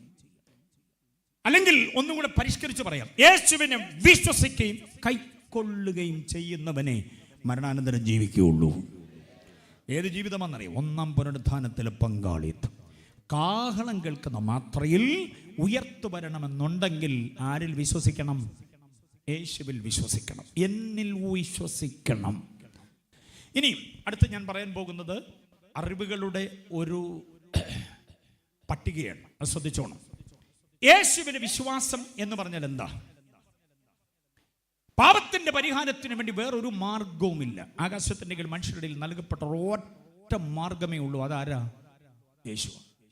അപ്പൊ ആ ഒരു വിശ്വാസത്തിലേക്കാണ് നമ്മൾ വരേണ്ടത്. എന്നെ പുറത്ത് ശ്രദ്ധിക്കുന്നവരും കേട്ടോണം. നിങ്ങളുടെ സഭ എന്തുമാകട്ടെ, നിങ്ങളുടെ ആദർശം എന്തുമാകട്ടെ, അഭിപ്രായം എന്തുമാകട്ടെ, നിങ്ങളുടെ പ്രത്യയശാസ്ത്രം എന്തുമാകട്ടെ, നിങ്ങളുടെ രാഷ്ട്രീയ ചിഹ്നം എന്തുമാകട്ടെ, താങ്കളുടെ വിശ്വാസ പ്രമാണം എന്തുമാകട്ടെ, മരണാനന്തര ജീവിതം ക്രിസ്തുവിനോടുകൂടെ സ്വർഗത്തിൽ ഇമ്പങ്ങളുടെ തീരത്ത് നയിക്കുവാനുള്ള വഴിയാ പറഞ്ഞു തരിക. അതിനെ കേട്ടോണം. ഓക്കെ, ഇത് നിങ്ങൾ ചുമ്മാതെ ചിന്തിക്കുന്നത് പോലെ ആളിനെ പിടിക്കാനും മനുഷ്യനെ പിടിക്കാനും പള്ളി ചേർക്കാനുള്ള ഇടപാടല്ല. സകല മനുഷ്യർക്കും രക്ഷ പ്രാപിക്കാനുള്ള വഴിയാണ്. അതുകൊണ്ടാണ് ഞങ്ങൾ ഈ മൈക്ക് കെട്ടി കാര്യം പറയുന്നത്. അല്ലെങ്കിൽ ഞങ്ങൾക്ക് വീട്ടിലിരുന്ന് ചർച്ചയിലത്തിരുന്ന് പറഞ്ഞാൽ മതി, എല്ലാവരും കേൾക്കണം. മുമ്പേ ഞാൻ പറഞ്ഞ പോലെ തോമാച്ചനും കറിയാച്ചനും അന്നമ്മയും ചിന്നമ്മയും മാത്രം കേട്ടാൽ പോരാ. ഇവിടുത്തെ ശശി കേൾക്കണം, ഗോപി കേൾക്കണം, ഗോപാലൻ കേൾക്കണം, ഗോമതി കേൾക്കണം, രമണി കേൾക്കണം, കല്യാണി കേൾക്കണം, അബ്ദുൾ റഹ്മാൻ കേൾക്കണം, ലത്തീഫ് കേൾക്കണം, ലൈല ബീബി കേൾക്കണം. അത് ഞങ്ങളുടെ സന്തോഷമാണ്. നിങ്ങളെ എല്ലാവരെയും കേൾപ്പിക്കുക. ഇങ്ങനൊരു വഴി അറിഞ്ഞിട്ട് ഞങ്ങൾ മാത്രം കയറിപ്പോയാൽ പോരാ, നിങ്ങളെ എല്ലാവരെയും കൊണ്ടുപോകണം. അതുകൊണ്ടാണ് ഞങ്ങൾ ഈ യോഗം പരസ്യമാക്കി പറയുന്നത്. അതുകൊണ്ട് കേൾക്ക്, യേശുവിൽ വിശ്വസിക്കണമെന്ന് പറഞ്ഞാൽ രക്ഷയ്ക്കുള്ള ഏക മാർഗമായി യേശുവിനെ വിശ്വസിക്കണം. ഏക രക്ഷകനായി, ഏക കർത്താവായി, ഏക ദൈവമായി, ഏക അവതാരമായി, ഏക ആരാധ്യനായി, കണ്ടോ, ഏക മധ്യസ്ഥനായി യേശുവിനെ വിശ്വസിക്കണം എന്ന് പറഞ്ഞ ഒന്നുകൂടെ വിശദീകരിച്ച് പറയാം. രക്ഷകന്മാരുടെ കൂട്ടത്തിൽ രക്ഷകനാണ് യേശുവെന്നല്ല വിശ്വസിക്കേണ്ടത്. യേശു മാത്രം രക്ഷകൻ. അതാണ് വിശ്വാസം. കർത്താക്കന്മാർ ഒത്തിരി ഉണ്ട്. ആ കർത്താക്കന്മാരുടെ കൂട്ടത്തിലൊരു കർത്താവാണ് യേശുവെന്നല്ല വിശ്വസിക്കേണ്ടത്. യേശു മാത്രം കർത്താവ്. ദൈവങ്ങൾ ഒത്തിരി ഉണ്ട്. ആ ദൈവങ്ങളുടെ കൂട്ടത്തിലൊരു ദൈവമാണ് യേശുവെന്നല്ല വിശ്വസിക്കേണ്ടത്. യേശു മാത്രം ഏക സത്യദൈവം. മധ്യസ്ഥന്മാർ ഒത്തിരി പേരുണ്ട്. ആ കൂട്ടത്തിലൊരു മധ്യസ്ഥനാണ് യേശു എന്നല്ല വിശ്വസിക്കേണ്ടത്. ഏക മധ്യസ്ഥനാണ് യേശു. അപ്പൊ വിശ്വാസം എന്തോ എന്ന് മനസ്സിലായോ? ഇങ്ങനെ അങ്ങോട്ട് വിശ്വസിക്കണം. ഏക യോഗ്യനാണ്, ഏകനാഥനാണ്, ഏക പരിശുദ്ധനാണ്, ഏക മാർഗമാണ്, ഏക വഴി, അതാണ് മാർഗം, ഏക വീണ്ടെടുപ്പുകാരനാ. ഇങ്ങനെ ഏക ചേർത്ത് പറയാൻ എത്രയുണ്ടോ അതാണ് എൻ്റെ യേശു. അങ്ങനെ വിശ്വസിക്കാൻ കഴിയുന്നതാണ് യേശുവിലെ വിശ്വാസം. ഇനി വിശ്വസിച്ചാൽ മാത്രം മതിയോ? പോരാ, യേശുവിനെ കൈക്കൊള്ളണം. ജീവിതത്തെ യേശുവിനായി സമർപ്പിക്കുകയും യേശു നമ്മിലും നാം യേശുവിലും എന്ന ഒരു അനുഗ്രഹീതമായ ആത്മീയ ലയന ബന്ധത്തിലേക്ക് വന്നെങ്കിലേ പറ്റുള്ളൂ. സ്തോത്രം. യേശുവിനെ അങ്ങനെ വിശ്വസിക്കുന്നതിൻ്റെ കാരണം എന്താ? ദൈവമായിരുന്നവൻ നമുക്ക് വേണ്ടി ജഡധാരണം ചെയ്തു. ദൈവമായിരുന്നവൻ നമുക്ക് വേണ്ടി. ആ പ്രയോഗം ശ്രദ്ധിച്ച്. അവതാരം എന്ന പദം പെന്തക്കോസ്തുകാർക്ക് ഏതാണ്ട് ഇച്ചിച്ച് പോലെയാണ്, പക്ഷേ ആ പദം അർത്ഥസമ്പുഷ്ടമാണ്. അവതാരം, ഇൻകാർണേഷൻ ഓഫ് ഗാഡ്. അതിൻ്റെ യഥാർത്ഥ പ്രയോഗമാണ് ഞാൻ ഈ പറയുന്ന വാക്യങ്ങൾ ശ്രദ്ധിച്ചോണം. 1 തിമോത്തിയോസ് 3:16. യോഹന്നാൻ 3:16 നമുക്ക് എല്ലാവർക്കും അറിയാം, പിന്നെ കുഞ്ഞുങ്ങൾക്കടക്കം അറിയാം. യോഹന്നാൻ 3:16 അറിയത്തില്ലേ? തൻ്റെ ഏകജാതനായി ദാണ്ടിരുന്ന് പറയുന്നത് കണ്ടോ? കുഞ്ഞു കുരുന്നൊക്കെ പറയുന്നുണ്ട്. യോഹന്നാൻ 3:16 യോഹന്നാൻ പറയുന്ന പോലെ തന്നെ പ്രസക്തമാണ്. 1 തിമോത്തിയോസ് 3:16. 1 തിമോത്തിയോസ് 3:16 എന്താ പറയുക? അവൻ ജഡമെടുത്തു നമ്മുടെ ഇടയിൽ പാർത്തു. അവിടെയും മലയാള വിവർത്തനത്തിൽ പെശകുണ്ട്. അവൻ എന്നല്ല പ്രയോഗം. ഇംഗ്ലീഷ് KJV ഒക്കെ നിങ്ങൾ നോക്കണം. അതിനകത്ത് പറയുന്നത് God manifested in the flesh എന്നാണ്. ദൈവമാണ് ജഡമെടുത്തു വന്നത്. അതാ യേശു ദൈവമാണെന്ന് ഞങ്ങൾ പറയുന്നത്. കണ്ടോ? ഇവിടെ ജനിച്ച ആരെങ്കിലും ഒരാളിനെ ദൈവമാക്കിയതല്ല, ദൈവം ജഡമെടുത്ത് ഇവിടെ വന്നു. പഠിതാക്കൾ, വിദ്യാർത്ഥികൾ, ദൈവദാസന്മാർ ശ്രദ്ധിച്ചോണം. മലയാളത്തിലെ അവൻ ജഡത്തിൽ വെളിപ്പെട്ടു എന്ന പ്രയോഗം അർത്ഥശൂന്യമാണ്. അവനല്ല അവിടെ പറയേണ്ടത്. God manifested in the flush എന്ന ദൈവമാണ് ജഡത്തിലേക്ക് വന്നത്. എത്ര പേര് വിശ്വസിക്കുന്നുണ്ട് കാര്യം? ഇനി അടുത്ത ചോദ്യം, എന്തിനാ ദൈവം, ആത്മാവായ ദൈവം ജഡമെടുത്തു വന്നത്? ലളിതമായ സുവിശേഷം പറയുക. എന്തിനാണ് ആത്മാവായ ദൈവം ജഡമെടുത്തു വന്നത്? ജഡമെടുത്തു വന്നു എന്നുള്ളത് 3:16. എന്തിനായിരുന്നു അത്? എബ്രായ ലേഖനം 2:14-15. എബ്രായർ 2:14-15 പറയുന്നത്, മക്കൾ ജഡരക്തങ്ങളോട് കൂടിയവർ ആകൊണ്ട് അവനും അവരെ പോലെ എന്തോ ആയി? ജഡരക്തത്തോടുകൂടെയായി. കണ്ടോ? അപ്പൊ നമ്മൾ ജഡത്തോടും രക്തത്തോടും കൂടിയവരായതുകൊണ്ട് ദൈവം ആരായി വന്നെന്നാ പറഞ്ഞേ? ജഡത്തോടും രക്തത്തോടും ഉണ്ടാകട്ടെ എന്ന് പറഞ്ഞപ്പോൾ സകലതും ഉളവാക്കിയ ദൈവത്തിന് പാപം മാറട്ടെ എന്ന് പറഞ്ഞാൽ മാറിയേനെ. അങ്ങനെ മാറ്റാതെ പാപത്തിന്റെ ശിക്ഷ വഹിക്കാൻ ഒരു ജഡം വേണം. പാപത്തിന്റെ പരിഹാരത്തിനൊരു രക്താർപ്പണം വേണം. കാരണം രക്തം ചൊരിയാതെ വിമോചനമില്ല. ദൈവമായിരുന്നിട്ടും തൻ്റെ അത്ഭുതം കൊണ്ട് പാപത്തെ മാറ്റാതെ പാപത്തിന്റെ ശിക്ഷ വഹിക്കാൻ ഒരു ജഡം. അതിന്റെ വാക്യം എടുത്തോണേ. അതിന്റെ വാക്യം 1 പത്രോസ് 3:18. 1 പത്രോസ് 2:24. ഞാൻ ഈ വാക്യങ്ങളെല്ലാം കൂടെ വായിപ്പിച്ച് പ്രസംഗിച്ചാൽ എപ്പോൾ തീരുമെന്ന്, അതുകൊണ്ട് ഞാൻ തന്നെ അങ്ങ് പറഞ്ഞു പോവുക. പുസ്തകം കയ്യിലുണ്ടല്ലോ, കുറിച്ചുകൊണ്ട് പോകണം, വീട്ടിൽ ചെന്ന് വായിച്ചു നോക്കണം. ഞാൻ പറഞ്ഞ വാക്യം 1 പത്രോസ് 2:24, 1 പത്രോസ് 3:18. ഈ വാക്യങ്ങളിലൊക്കെ ആ ജഡത്തിലവൻ തൻ്റെ ശിക്ഷ, നമ്മുടെ ശിക്ഷ ഏറ്റുവാങ്ങി, മരണശിക്ഷ ഏറ്റുവാങ്ങി. 1 പത്രോസ് 1:18-19. നിർദോഷവും നിഷ്കളങ്കവുമായ കുഞ്ഞാടിൻ്റെ വിലയേറിയ രക്തം. അപ്പൊ രക്തത്തോടും ജഡത്തോടും കൂടെ, രക്തശരീരത്തോടുകൂടെ കർത്താവ് ഇവിടെ വന്നത് പാപത്തിന് പരിഹാരം വരുത്താൻ വേണ്ടിയാണ്. ഹല്ലേലൂയ. 1 തിമോത്തിയോസ് 3:16 പറഞ്ഞപ്പോൾ വേറൊരു 16 പറയാതിരിക്കാൻ നിർവാഹമില്ല. 1 തിമോത്തിയോസ് 3:16 ചേർത്ത് പഠിക്കേണ്ടതാണ് യോഹന്നാൻ 3:16. യോഹന്നാൻ 3:16 ആരും നശിച്ചു പോകാതെ നിത്യജീവൻ പ്രാപിക്കേണ്ടതിന് ദൈവം അവനെ നൽകുവാൻ തക്കവണ്ണം ലോകത്തെ സ്നേഹിച്ചു. അപ്പോൾ 1 തിമോത്തിയോസ് ശ്രദ്ധിച്ചേക്കണം. ഞാൻ ഈ പറയുന്ന വാക്യങ്ങളുടെ ലിങ്ക് ശ്രദ്ധിച്ചോണം. 1 തിമോത്തിയോസ് 3:16 അവൻ ജഡമെടുത്തു എന്ന് വായിക്കുന്നു. ആ കർത്താവിനെ നമുക്ക് വേണ്ടി നമ്മെ സ്നേഹിച്ച് പിതാവ് നൽകി. അവിടെ നൽകി എന്ന് പറയുന്ന 3:16 ഏകജാതൻ എന്നൊരു പ്രയോഗമുണ്ട്. മനസ്സിലായില്ലേ? ഈ ഏകജാതൻ എന്നൊരു പ്രയോഗവുമായിട്ടൊരു ഏകജാതനെ നൽകിയതിൻ്റെ വേറൊരു വാക്യം ഞാൻ ഇതുമായിട്ടൊന്ന് കൂട്ടിച്ചേർത്തോട്ടെ. അതങ്ങ് എവിടെയാണെന്നറിയാമോ?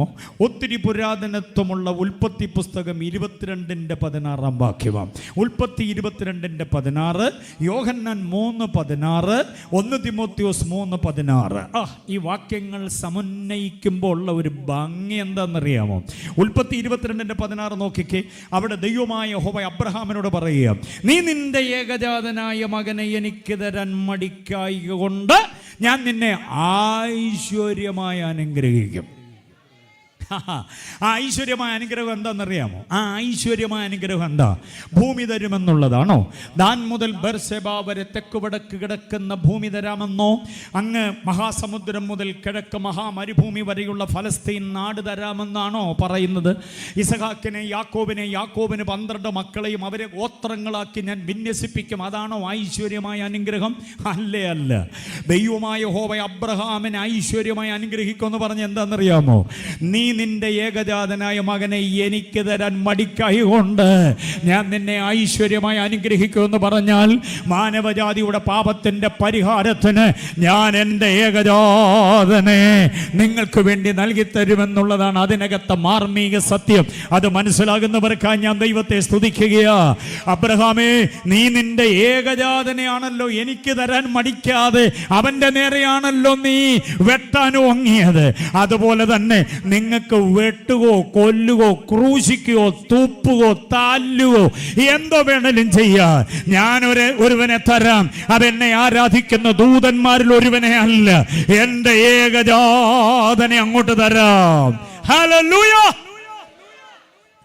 അങ്ങനെയാണെങ്കിൽ ഈ 2 വാക്യങ്ങളെ ഞാനൊന്ന് സമന്വയിപ്പിച്ച് പറഞ്ഞോട്ടെ. ആ പറഞ്ഞ വാക്യം എവിടാന്ന് നിങ്ങൾ തപ്പരുത്. ഈ 2 വാക്യങ്ങളെ ഞാൻ ചേർത്ത് പറയുക.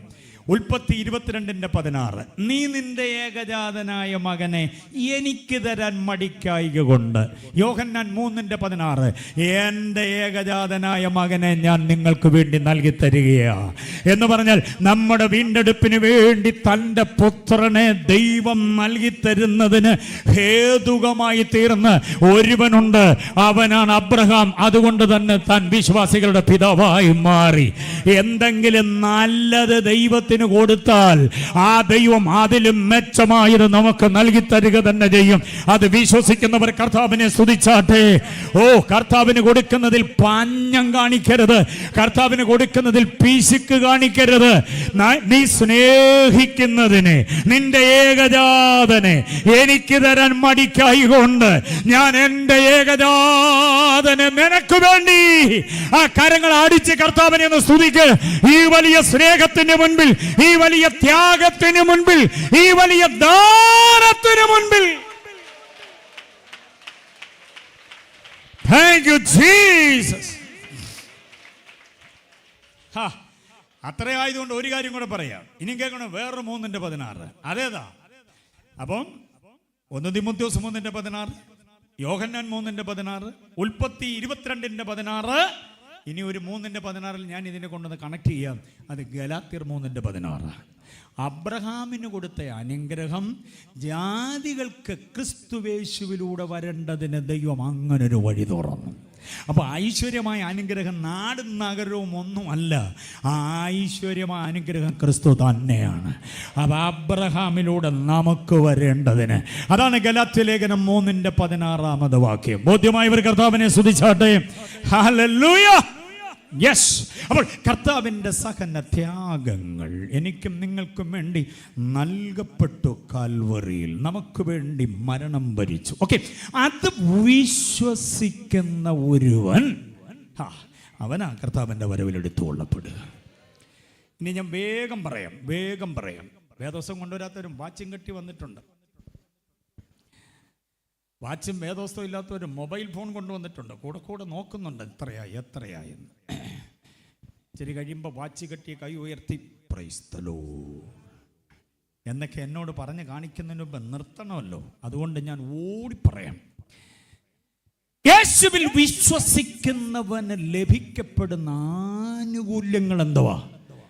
കേട്ടോണേ, വെളിയിൽ എന്നെ ശ്രദ്ധിക്കുന്ന എൻ്റെ പ്രിയപ്പെട്ടവരെ, ഇന്ന് രാത്രി ഇത് പറഞ്ഞിട്ട് ഞാൻ ഇവിടെ നിന്ന് ഓടിപ്പോന്നൊന്നുമില്ല. ഇവിടെ ഉണ്ട്, സോളമൻചാൻ്റെ വീട്ടിലുണ്ട്. വല്ല വിയോജിപ്പും ഉണ്ടെങ്കിൽ എന്നോട് പറഞ്ഞാൽ മതി, ഞാൻ വിശദീകരണം തരാം. യേശുവിൽ വിശ്വസിക്കുന്നവർക്ക് ലഭിക്കപ്പെടുന്ന ആനുകൂല്യങ്ങൾ 1, 2, 3, 4, 5, 6 ഇന്നങ്ങനെ കൂടെ പറയാൻ ഒത്തിരി ഉണ്ട്.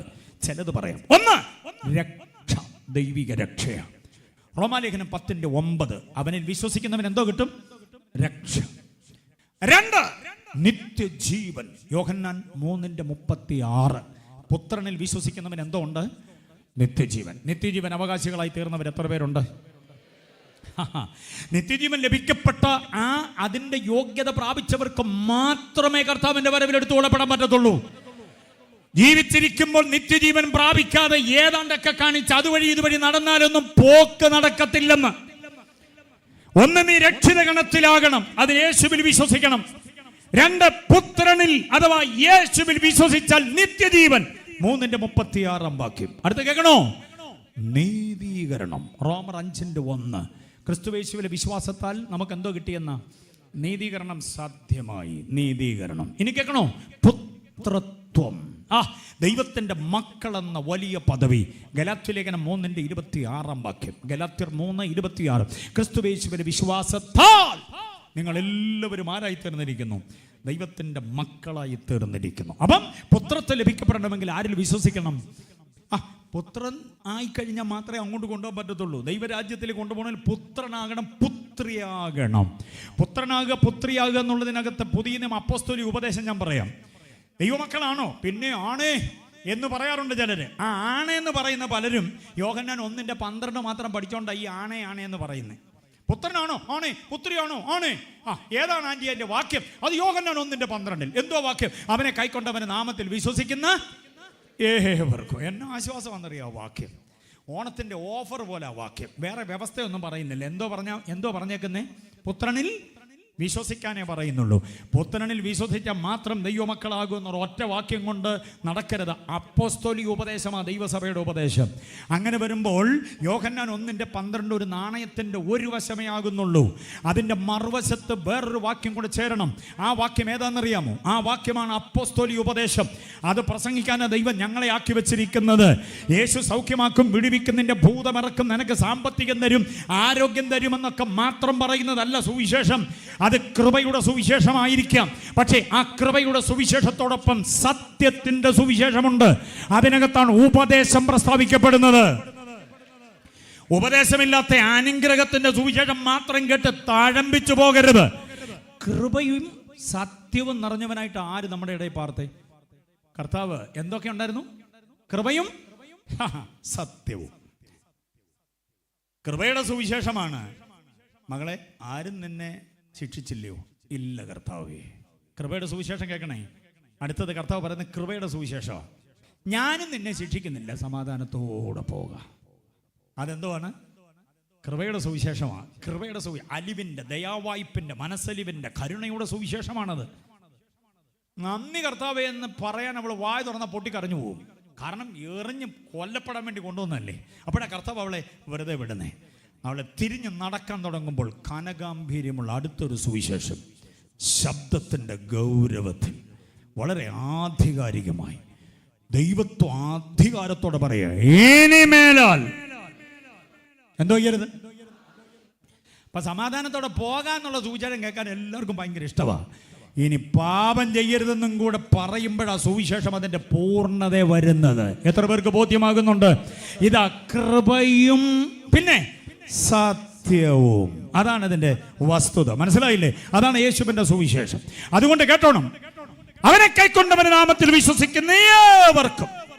ദൈവമക്കളെ, ആ കൂട്ടത്തിൽ ഞാനും ആയി പാസ്റ്ററേ എന്നാ പറയുക. പക്ഷെ അത് മാത്രം പോരാ. 2 കൊരിന്ത്യർ 6:17 2 കൊരിന്ത്യർ 6:17 ഇങ്ങനൊരു വ്യവസ്ഥ പറയുന്നുണ്ട്. എന്താ വ്യവസ്ഥ? അവരുടെ ഇടയിൽ നിന്ന് പുറപ്പെട്ടു വേർപെട്ടിരിപ്പീൻ, അശുദ്ധമായതൊന്നും ബാക്കി പറ തുടരുത്. എന്നാൽ ഞാൻ നിങ്ങളെ കൈക്കൊണ്ട് ഞാൻ നിങ്ങൾക്ക് പിതാവും നിങ്ങൾ എനിക്ക് പുത്രന്മാരും പുത്രിമാരുമായിരിക്കും. എത്ര പേർക്ക് ഉപദേശം മനസ്സിലായി? എത്ര പേർക്ക് ഉപദേശം മനസ്സിലായി? യോഹന്നാൻ 1:12 ഓഫറാണ്.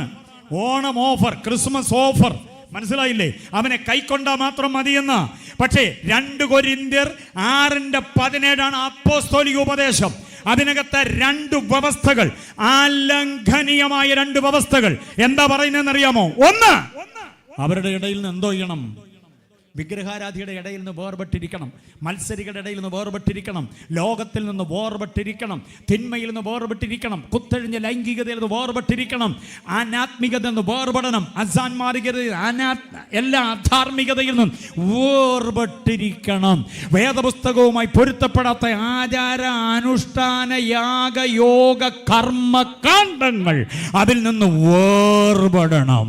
എത്ര പേർക്ക് മനസ്സിലാകുന്നുണ്ട്? വേർപെട്ട മാത്രം പോരാ, അശുദ്ധമായതൊന്നും തൊടരുത്. അശുദ്ധമായതും അശുദ്ധമേത വിശുദ്ധമേത, ശുദ്ധ അശുദ്ധ പ്രമാണങ്ങൾ. അങ്ങനെയുണ്ട്, ശുദ്ധ അശുദ്ധ പ്രമാണങ്ങൾ. അതെങ്ങനെ നിർണ്ണയിക്കപ്പെടുക? 2 മാനദണ്ഡമാണത്. 1 ദൈവത്തിൻ്റെ വിശുദ്ധി, 2 ദൈവവചനത്തിൻ്റെ ആധികാരികത. ഇത് രണ്ടുമാണ് ശുദ്ധമേത അശുദ്ധമേത എന്ന് നിർണ്ണയിക്കുന്നത്.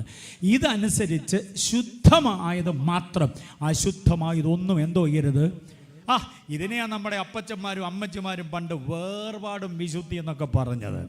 കേൾക്കാനുണ്ടോ? ഇന്നിപ്പം വേർപെടണമെന്നൊക്കെ പറയാറുണ്ടോ? അശുദ്ധമായത് തുടരുതെന്ന് പറയാറുണ്ടോ? അങ്ങനെ പറഞ്ഞാൽ എല്ലാവരെയും കൂടെ അഡ്ജസ്റ്റ് ചെയ്തുകൊണ്ട് പോകാൻ പറ്റത്തില്ല. മനസ്സിലായോ? അളിയനെയും ഉപ്പാപ്പനെയും കൊച്ചപ്പനെയും മച്ചാനെയും മച്ചമ്പിയും മൈനിയും എല്ലാം കൂടെ ഒരുമിച്ച് ഒരു കൂടാരത്തിൽ കൊണ്ടുപോകാൻ പറ്റാത്തത് കൊണ്ടാണ് എല്ലാവരെയും കൂടെ ഒരുമിച്ച് ഇങ്ങനെ പോകുക. കള്ളു കുടിക്കുന്നവനും ബീഡി വലിക്കുന്നവനും വട്ടിപ്പലിശക്കാരനും കൊള്ളപ്പലിശക്കാരനും എല്ലാം പെന്തക്കോസിനകത്ത്, കസേര കളിക്കുന്നവനും അങ്ങോട്ടും ഇങ്ങോട്ടും പാര വയ്ക്കുന്നവനും എന്തോ വേണമെങ്കിലും ചെയ്യാൻ ഒരു മടിയില്ലാത്തവനെ എല്ലാം കൂടി ഇങ്ങനെ ആശീർവദിച്ച് സമാധാനത്തിൻ്റെ ദൈവം നിങ്ങളോട് കൂടെ ഇരിക്കുമാറാകട്ടെ എന്നൊക്കെ പറഞ്ഞ് ആശ്വസിപ്പിച്ച് പറഞ്ഞു വിടുന്നത് എല്ലാവരെയും കൂടെ കൊണ്ടുപോകാൻ വേണ്ടിയാണ്. ചിലരുടെ ചിന്ത, ഞാനൊരു 3 വർഷത്തേക്ക് ഇങ്ങോട്ട് വന്നേ, ഞാനായിട്ട് എന്തിനാ അച്ചാനെ തൊടുന്നേ, എൻ്റെ പിന്നാലെ വരുന്നവൻ എന്നെക്കാൾ വലിയ പുലിയാണ്, പുള്ളി വേണേ തൊട്ടോട്ടെന്ന്. ഇങ്ങനെ 3 കൊല്ലത്തേക്ക് വരുന്നവരെ ഈ നടുക്ക് നിൽക്കുന്ന വൃക്ഷത്തെ തൊടാത്തെടുത്തോളം കാലം അവൻ നന്നാകത്തില്ല. മനസ്സിലായില്ലേ? സെൻഡ് ഓഫ് വാങ്ങിച്ച് പോകണം. സെക്ഷൻ കൺവെൻഷൻ ആയതുകൊണ്ടാണ് ഇതൊക്കെ പറയുന്നത്. പിണങ്ങിയോ? സ്വോത്രം. ഈ ഒരൊറ്റ ആൻറ്റിയെ ഉദ്ദേശിച്ചാണ് ഞാൻ ഇവിടെ നിൽക്കുന്നത്. Aunty, big salute. ഞങ്ങൾ പ്രസംഗം നോക്കും, ഒരാളെങ്കിലും കാണും ഞങ്ങളുടെ കൂടെ. സ്വോത്രം. അതൊരു വലിയ അനുഗ്രഹമാണ്, സന്തോഷം. ബാക്കിയുള്ളവരൊക്കെ നിസ്സഹകരണ പ്രസ്ഥാനത്തിൻ്റെ ആളുകളാണെങ്കിലും ഒരാളുടെ ദൈവം ഞങ്ങൾക്ക് വേണ്ടി കൊണ്ടുവരും. അതോർത്ത് ദൈവത്തിന് സ്തോത്രം. ഞാൻ പറഞ്ഞ മനസ്സിലായോ? പാപം ചെയ്തവനുള്ളത് പാപമാണെന്ന് പറയണം. വചനത്തെ നിസ്സാരവൽക്കരിച്ച് പാപം കയറ്റിക്കൊണ്ട് നടക്കുന്നവനെ നന്നാക്കണം. കാരണം എന്താണെന്നറിയാമോ? പോകത്തില്ല ചാവമേളി. കർത്താവിൻ്റെ വചനം കൈക്കൊണ്ടവർ മാത്രം. അപ്പം യോഹന്നാൻ 1:12 മാത്രം പണി നടക്കത്തില്ലെന്ന് മനസ്സിലായോ? അപ്പോസ്തല ഉപദേശത്തിൽ പറയണം. ഏതാ? 2 കൊരിന്ത്യർ 6 അധ്യായം അതിൻ്റെ 17. 2 പ്രധാന ഉപദേശങ്ങൾ അവിടെ പറയുക. അശുദ്ധമായതൊന്നും തുടരുത്. അവരുടെ ഇടയിൽ നിന്ന് എന്തോ ചെയ്യണം? വേർപെടേണ്ടതിൽ നിന്ന് വേർപെടാതെ ഇന്നും അപ്പച്ചൻ മരിച്ചതിൻ്റെ പായസം കുടിക്കാനും മുത്തശ്ശി മരിച്ചതിൻ്റെ കഞ്ഞി കുടിക്കാനും ഒക്കെ പോകുന്ന ഒത്തിരി വിശ്വാസികളില്ലേ? അവിടെ പോയേ പറ്റത്തുള്ളൂ. സഭായോഗം ഞായറാഴ്ചയാണ്. ഈ വർഷം കലണ്ടർ തപ്പി വന്നപ്പോൾ അമ്മച്ചി മരിച്ച ദിവസം ഞായറാഴ്ചയാണ്. സഭായോഗത്തിന് പോകാതെ പായസം കുടിക്കാൻ പോയിരിക്കുക. എന്നിട്ട് പറഞ്ഞിടും നീ പോകത്തില്ലെന്നായി പറഞ്ഞു. പോകണമെങ്കിൽ കർത്താവിൻ്റേതാകണം. എത്ര പേർക്ക് ബോധ്യമാകുന്നുണ്ട്? കുഞ്ഞുങ്ങൾ ശ്രദ്ധിച്ചോണം. മക്കളെ, ഞാൻ പ്രാരംഭത്തിൽ പറഞ്ഞത് മറക്കരുത്. നിന്റെ അമ്മയുടെ ഭക്തി ഉണ്ടല്ലോ, ഈ തലയിലെ മൂടുപടം ഉണ്ടല്ലോ, നിന്റെ അപ്പൻ ദൈവസഭയ്ക്ക് വേണ്ടി ഒഴിക്ക വിയർപ്പുണ്ടല്ലോ മോനെ, നീ മറന്നു പോകരുത്. അപ്പനോടൊപ്പം അവിടെ ഉണ്ടാകണം, നിത്യത പങ്കിടാൻ അവിടെ ഉണ്ടാകണം. മാതാപിതാക്കളുടെ വിശ്വാസത്തിൻ്റെ മാർഗത്തിൽ നിന്ന് വഴിമാറിപ്പോകരുത്. അപ്പൊ ആരാ പോകുന്നത് എന്ന് ചോദിച്ചാൽ കർത്താവിൻ്റെ മക്കളാ പോവുക. കർത്താവിൻ്റെ മക്കളാകണമെങ്കിൽ വിശ്വസിക്കണം, വേർപെട്ടിരിക്കണം. യോഹന്നാൻ 1:12, 2 കൊരിന്ത്യർ 6:17 ഈ 2 വാക്യങ്ങളെ ഒരുമിച്ച് സമന്വയിപ്പിക്കണം. അവരെ കയറിപ്പോകത്തുള്ളൂ. അപ്പോൾ അതിനെയാണ് മൊത്തത്തിൽ മാനസാന്തരം, വീണ്ടും ജനനം എന്നൊക്കെ പറയുന്നത്. അത് ഏറ്റവർക്കും മാത്രമേ പോകാൻ പറ്റൂ. രണ്ടാമതൊരു കനത്ത ചിന്ത കൂടെ തരാം. രണ്ടാമത്തേതും കൂടെ പറഞ്ഞ് നിർത്തട്ടെ എന്ന് നോക്കാം. അല്ലെങ്കിൽ പിന്നെ 3ാമത്തേതും കൂടെ. അത് കഴിഞ്ഞിട്ടും നിങ്ങൾ ഇങ്ങനെ ഇരിക്കുക, സന്തോഷത്തോടെ ഇരിക്കുകയാണെങ്കിൽ 4ാമത്തേതും കൂടെ. അങ്ങനെ അങ്ങോട്ട് പോട്ടെ. സ്തോത്രം. ആണ്ടിലൊരിക്കലല്ലേ ഉള്ളൂ സെക്ഷൻ കൺവെൻഷൻ. അപ്പോൾ പിന്നെ ഈ 10 മണിക്ക് തന്നെ പോകണമെന്നാണ് ഇത്ര നിർബന്ധം. ഒരു 12 മണിയാകുമ്പോൾ പോകാൻ സന്തോഷം എത്ര പേർക്കുണ്ട്? ആഹാ, ഇത്രയും പേര് എൻ്റെ കൂടെ ഉണ്ട്. സ്വോത്രം. കന്നഡി പാസ്റ്റർ കോഴയത്തെ ഉള്ളു ഇന്ന്. Praise the Lord. 12 മണിക്കാരായി എനിക്ക് വോട്ട് ചെയ്തേക്കുന്നത് കേട്ടോ. Praise the Lord. ഹല്ലേലൂയ. കേട്ടെ, കർത്താവിന്റെ വരവെങ്കിൽ വിശ്വസിക്കുന്നവർ, അതാണ് 11:25 പറഞ്ഞത്, വിശ്വസിക്കുന്നവർ മരിച്ചാലും എന്തോ ചെയ്യും. നാട്ടുകാരോട് ഞാനൊരു കാര്യം പറയാം. ഇവിടെ മരിച്ചിട്ട് നമ്മൾ ആഴക്കുഴിയിൽ അടക്കം ചെയ്ത ശേഷം 3-ന്റെ അന്നോ 7-ന്റെ അന്നോ 10-ന്റെ അന്നോ 41-ന്റെ അന്നോ ഈ മരിച്ച പുള്ളി ഇവിടെ മറ്റേതെങ്കിലുമായിട്ട് രംഗത്ത് വരത്തില്ല. എലിയായി, പുലിയായി, പഴുതാരയായി, പാറ്റയായി, ചീവീടായിട്ടൊന്നും വരത്തില്ല. മനസ്സിലായോ? വാഴക്കയിലിരുന്ന് വിരുന്ന് വിളിക്കുന്ന കാക്ക മുമ്പ് മരിച്ചുപോയ അമ്മച്ചി ഏലിയാമ്മാമയൊന്നും അല്ലത്. അത് കാക്ക തന്നെയാണ്. പറമ്പിലൂടെ ഓടി വന്ന് നമുക്ക് പരിചയമില്ലാത്തൊരു നായെ വിളമ്പി വെച്ച ചോറ് കഴിക്കാൻ വന്നപ്പം അത് വല്യപ്പച്ചൻ വന്നാണെന്നും പറഞ്ഞ് മാറി ആദരവോടെ പട്ടി ചോറ് നിന്ന് നോക്കി നിന്ന പുള്ളികളൊക്കെ ഉണ്ട്. കുരിശ് വരച്ചോണ്ട് നോക്കി നിൽക്കുക. വല്യപ്പച്ചൻ ഇങ്ങനെ വന്നു നമ്മളെ കാണാനാ, മക്കളെ എറിയല്ലേ എന്ന്. വേദപുസ്തകം അടച്ചു വെച്ചുകൊണ്ടുള്ള വിശ്വാസ പ്രമാണങ്ങളാണ് ഇതൊക്കെ. മരിച്ചവൻ മരിച്ചു, അവൻ വിശ്വസിച്ചവനാണെങ്കിൽ അവൻ്റെ ആത്മാവിന് പോകാനൊരിടമുണ്ട്. വിശ്വസിക്കാത്തവനാണെങ്കിൽ അവൻ്റെ ആത്മാവിന് പോകാൻ വേറെ റിമാൻഡിങ് തലമുണ്ട്. ഇവിടെ രണ്ടിടത്തേക്കും അല്ലാതെ വേറെ എങ്ങും വാലുവാട്ടി കുയിലിനെ പോലെ പാടാൻ, കാക്കയെ പോലെ കരയാൻ, മയിലിനെ പോലെ ആടാനൊന്നും ദൈവം വിടത്തില്ല. ആത്മാക്കളുടെ ഉടയവൻ ദൈവമാണ്. ആത്മാക്കളുടെ ഉടയവൻ പാസ്റ്ററും പാതിരിയും കർമ്മിയുമല്ലെന്ന് പഠിച്ചോണം. ആത്മാക്കളുടെ ഉടയവൻ സത്യദൈവമാണ്. ആ ദൈവത്തിന്റെ കയ്യിൽ നിന്ന് ആർക്കും ഈ പ്രകൃതിയിൽ അലഞ്ഞു നടക്കാൻ പറ്റില്ല. അതുകൊണ്ട് ജീവനോടിരിക്കുമ്പോ യേശുവിൽ വിശ്വസിച്ചാൽ മരണാനന്തരം കർത്താവിന്റെ പുനരാഗമനത്തിൽ നാളിൽ നീ ഉയർത്തു വരും. രണ്ടാമത് സ്നാനമാണ്. വേഗം പറയാം. സ്നാനം എന്ന് കേൾക്കുമ്പോഴേ ചിലർക്ക് വല്ലാത്തൊരു ഒരു കുഴപ്പമാണ്. സ്നാനം, സെക്ഷൻ കൺവെൻഷന് സ്നാനം പ്രസംഗിക്കാതെ വല്ല ഗോലിയാത്തിനെ വല്ല ഇറക്കി വിട് പാസ്റ്റേ എന്നാ ചിലരെന്നെ ഇങ്ങനെ തുറച്ച് നോക്കുന്നുണ്ട്. 200 കന്യഭാഷയൊക്കെ പറയാനുള്ള സന്തോഷം. ഗോലിയാത്തോ അല്ലെങ്കിൽ ശിംശോൻ്റെ കയ്യിൽ പച്ച താടിയല്ലോ, ദാവീദിൻ്റെ കവണയൊക്കെ ആയിരുന്നെങ്കിൽ എന്നാ സുഖമായിരുന്നേനാ. അതൊന്നും ദാവീദിനോടൊക്കെ വീട്ടിൽ പോയിരിക്കാൻ പറഞ്ഞിട്ട് ഗോലിയാത്തിനോട് ഗത്തിപ്പോയിരിക്കാൻ പറഞ്ഞിട്ടുണ്ട്. ഇന്ന് ഞാനും കർത്താവും കൂടെ ഇവിടെ നിൽക്കുക രാത്രി. Praise the Lord. ഓക്കെ, ശ്രദ്ധിച്ചേ. സ്നാനപ്പെടാത്തവൻ കർത്താവിന്റെ വരവിൽ കയറിപ്പോകത്തില്ലെന്നുള്ളതിന് ഒരു തർക്കവും വേണ്ട. വാക്യം ഏതാ പാസ്റ്റേ? വാക്യം കേട്ടോ. റോമാലേഖനം 6-ാം അധ്യായം 5-ാം വാക്യം. സ്നാനപ്പെട്ടില്ല എന്നാ ഉദ്ദേശി? സ്വർഗത്തിൽ പോകുകയില്ലെന്ന് ചോദിക്കുന്നുണ്ട്. പോകത്തില്ലെന്ന് തന്നെ മറുപടി. അതിന് വ്യക്തത ഞാൻ വരുത്താൻ പോവുക. ശ്രദ്ധിച്ചോളൂ. റോമാലേഖനം 6-ാം അധ്യായം 5-ാം വാക്യം. അവന്റെ മരണത്തിന്റെ സാദൃശ്യത്തോട് നിങ്ങൾ ഏകീഭവിച്ചവരായെങ്കിൽ, ബാക്കി പറ, അവന്റെ പുനരുത്ഥാനത്തിന്റെ സാദൃശ്യത്തോടും. അപ്പൊ ആ വാക്യത്തിന്റെ യഥാർത്ഥ വിവക്ഷ എന്ന് പറഞ്ഞേ, അവന്റെ മരണത്തിന്റെ സാദൃശ്യത്തോട് ഏകീഭവിക്കുക എന്ന് പറഞ്ഞാൽ എന്തുവാ? സ്നാനമാണ്. യേശുവിന്റെ മരണയടക്ക പുനരുത്ഥാനത്തോട് ഏകീഭവിക്കുന്ന കർമ്മമാണ് ഏതെന്ന് പറയുന്നത്? സ്നാനം. അല്ലാതെ പെന്തക്കോസ്തുകാർ തട്ടിക്കൂട്ടിയ ഏർപ്പാടല്ല. ഇത് കർത്താവ് കാണിച്ച മാതൃകയാണ്, അപ്പോസ്തലന്മാർ ചെയ്ത രീതിയാണ്, തിരുവെഴുത്തിൽ ലിഖിതമാക്കിയ പ്രമാണമാണ്. അപ്പോൾ കർത്താവിൻ്റെ മരണത്തോട് ആണ് നമ്മൾ അതിനെ ഏകീഭവിക്കുന്നത്. അങ്ങനെ ആ ശുശ്രൂഷയോട് ഏകീഭവിച്ചവരാണ് പുനരുത്ഥാനത്തിൻ്റെ സാദൃശ്യത്തോട് എന്തോ ചെയ്യുന്നത്. അപ്പോൾ യേശു പുനരുത്ഥാനം ചെയ്തതുപോലെ പുനരുത്ഥാനം ചെയ്യണമെങ്കിൽ അതിനു മുമ്പ് യേശു മരിച്ചതുപോലെ മരണത്തോട് ഏകീഭവിക്കുന്ന സ്നാനമേറ്റേ പറ്റൂ. എത്ര പേർക്ക് മനസ്സിലായി ഞാൻ പറഞ്ഞ കാര്യം? സമയമില്ലാത്തതുകൊണ്ട് വിവരിക്കുന്നില്ല. വേറൊരു പ്രധാന ചിന്ത ഇതുമായിട്ട് കണക്ട് ചെയ്യുമ്പോൾ നിങ്ങൾക്ക് കാര്യം ബോധ്യമാകും. 1 കൊരിന്ത്യർ ലേഖനം 6-ാം അധ്യായം 17-ാം വാക്യം. വാക്യങ്ങൾ മറന്നു പോകല്ലേ. 1 കൊരിന്ത്യർ 6-ന്റെ 17-ാം വാക്യം എന്താ പറയുന്നത്? കർത്താവിനോട് ചേരുന്നവൻ അവനുമായി. ഒരു വാക്യം മൊത്തത്തിൽ പറഞ്ഞതിന്റെ ബാക്കി ഒരല്പം പറയാൻ പറ്റുന്നില്ല. കർത്താവിനോട് ചേരുന്നവൻ അവനുമായി ഏക ആത്മാവാകുന്നു. 1 കൊരിന്ത്യർ 6-ന്റെ 17-ാം വാക്യം ആരും മറക്കരുത്. പെന്തക്കോസ്ത് ജനത മറക്കരുത്. അസംബ്ലീസ് ഓഫ് ഗോഡ് മഹാപ്രസ്ഥാനം, IPC, Sharon, Church of God, സ്വതന്ത്ര പെന്തക്കോസ്ത് പ്രസ്ഥാനങ്ങളിലുള്ള ഒത്തിരി പേര് ഇവിടെ ഉണ്ട്, എനിക്കറിയാം. അവരാരും മറക്കരുത്. 1 കൊരിന്ത്യർ 6-ന്റെ 17. ആ വാക്യത്തിന്റെ ഗൗരവം ഞാൻ പറയാം, ശ്രദ്ധിച്ചേ. കർത്താവിനോട് ചേരുന്നവൻ അവനുമായി എന്തുവാകും? ഏക ആത്മാവാകും. കർത്താവിനോട് ചേരുന്ന നടപടി എന്തുവാന്ന് പറ. ഗലാത്യലേഖനം 3:27 ക്രിസ്തുവിനോട് ചേരുവാൻ സ്നാനമേറ്റിരിക്കുന്ന നിങ്ങൾ. അപ്പൊ കർത്താവിനോട് ചേരാനുള്ള നടപടി എന്തുവാ? സ്നാനമാ. കർത്താവിനോട് ചേരുവാൻ സ്നാനമെന്ന നടപടി ഏറ്റപുള്ളി കർത്താവിനോട് എന്തോ ആയി? ഏക ആത്മാവായി. ആ വാക്യത്തിന്റെ പൊരുൾ അറിയാൻ വേറൊരു വാക്യം ഞാൻ തരാം. ഉൽപ്പത്തി 2:24. ഉൽപ്പത്തി പുസ്തകം 2:24 എന്താ പറയുന്നറിയാം? ഉൽപ്പത്തി 2:24 പറയുന്നു, അവൻ അപ്പനെയും അമ്മയും വിട്ട് ഭാര്യയോട് പറ്റിച്ചേരും. ബാക്കി പറ, ഇരുവരും ഒരു ദേഹമായി മാറും. കണ്ടോ? ഭാര്യയോട് പറ്റിച്ചേരുന്ന ഭർത്താവ് ഭാര്യയുമായിട്ട് എന്തോ ആകും? ഒരു ദേഹം. ഭർത്താവിനോട് പറ്റിച്ചേരുന്ന ഭാര്യ എന്തോ ആകും? ഒരു ദേഹമായി മാറും. കർത്താവിനോട് പറ്റിച്ചേരുന്നവൻ എന്തുവായും? ഏക ആത്മാവാകും. മനസ്സിലാകുന്നു? എത്ര പേർക്ക് പൊരുൾ മനസ്സിലായി? സ്നാനത്തിൻ്റെ ഗൗരവം എത്ര പേർക്ക് മനസ്സിലായി? സ്നാനപ്പെടുക എന്ന് പറഞ്ഞാൽ യേശുവിൻ്റെ മരണത്തോട് ഏകീഭവിക്കുന്നതാണ്.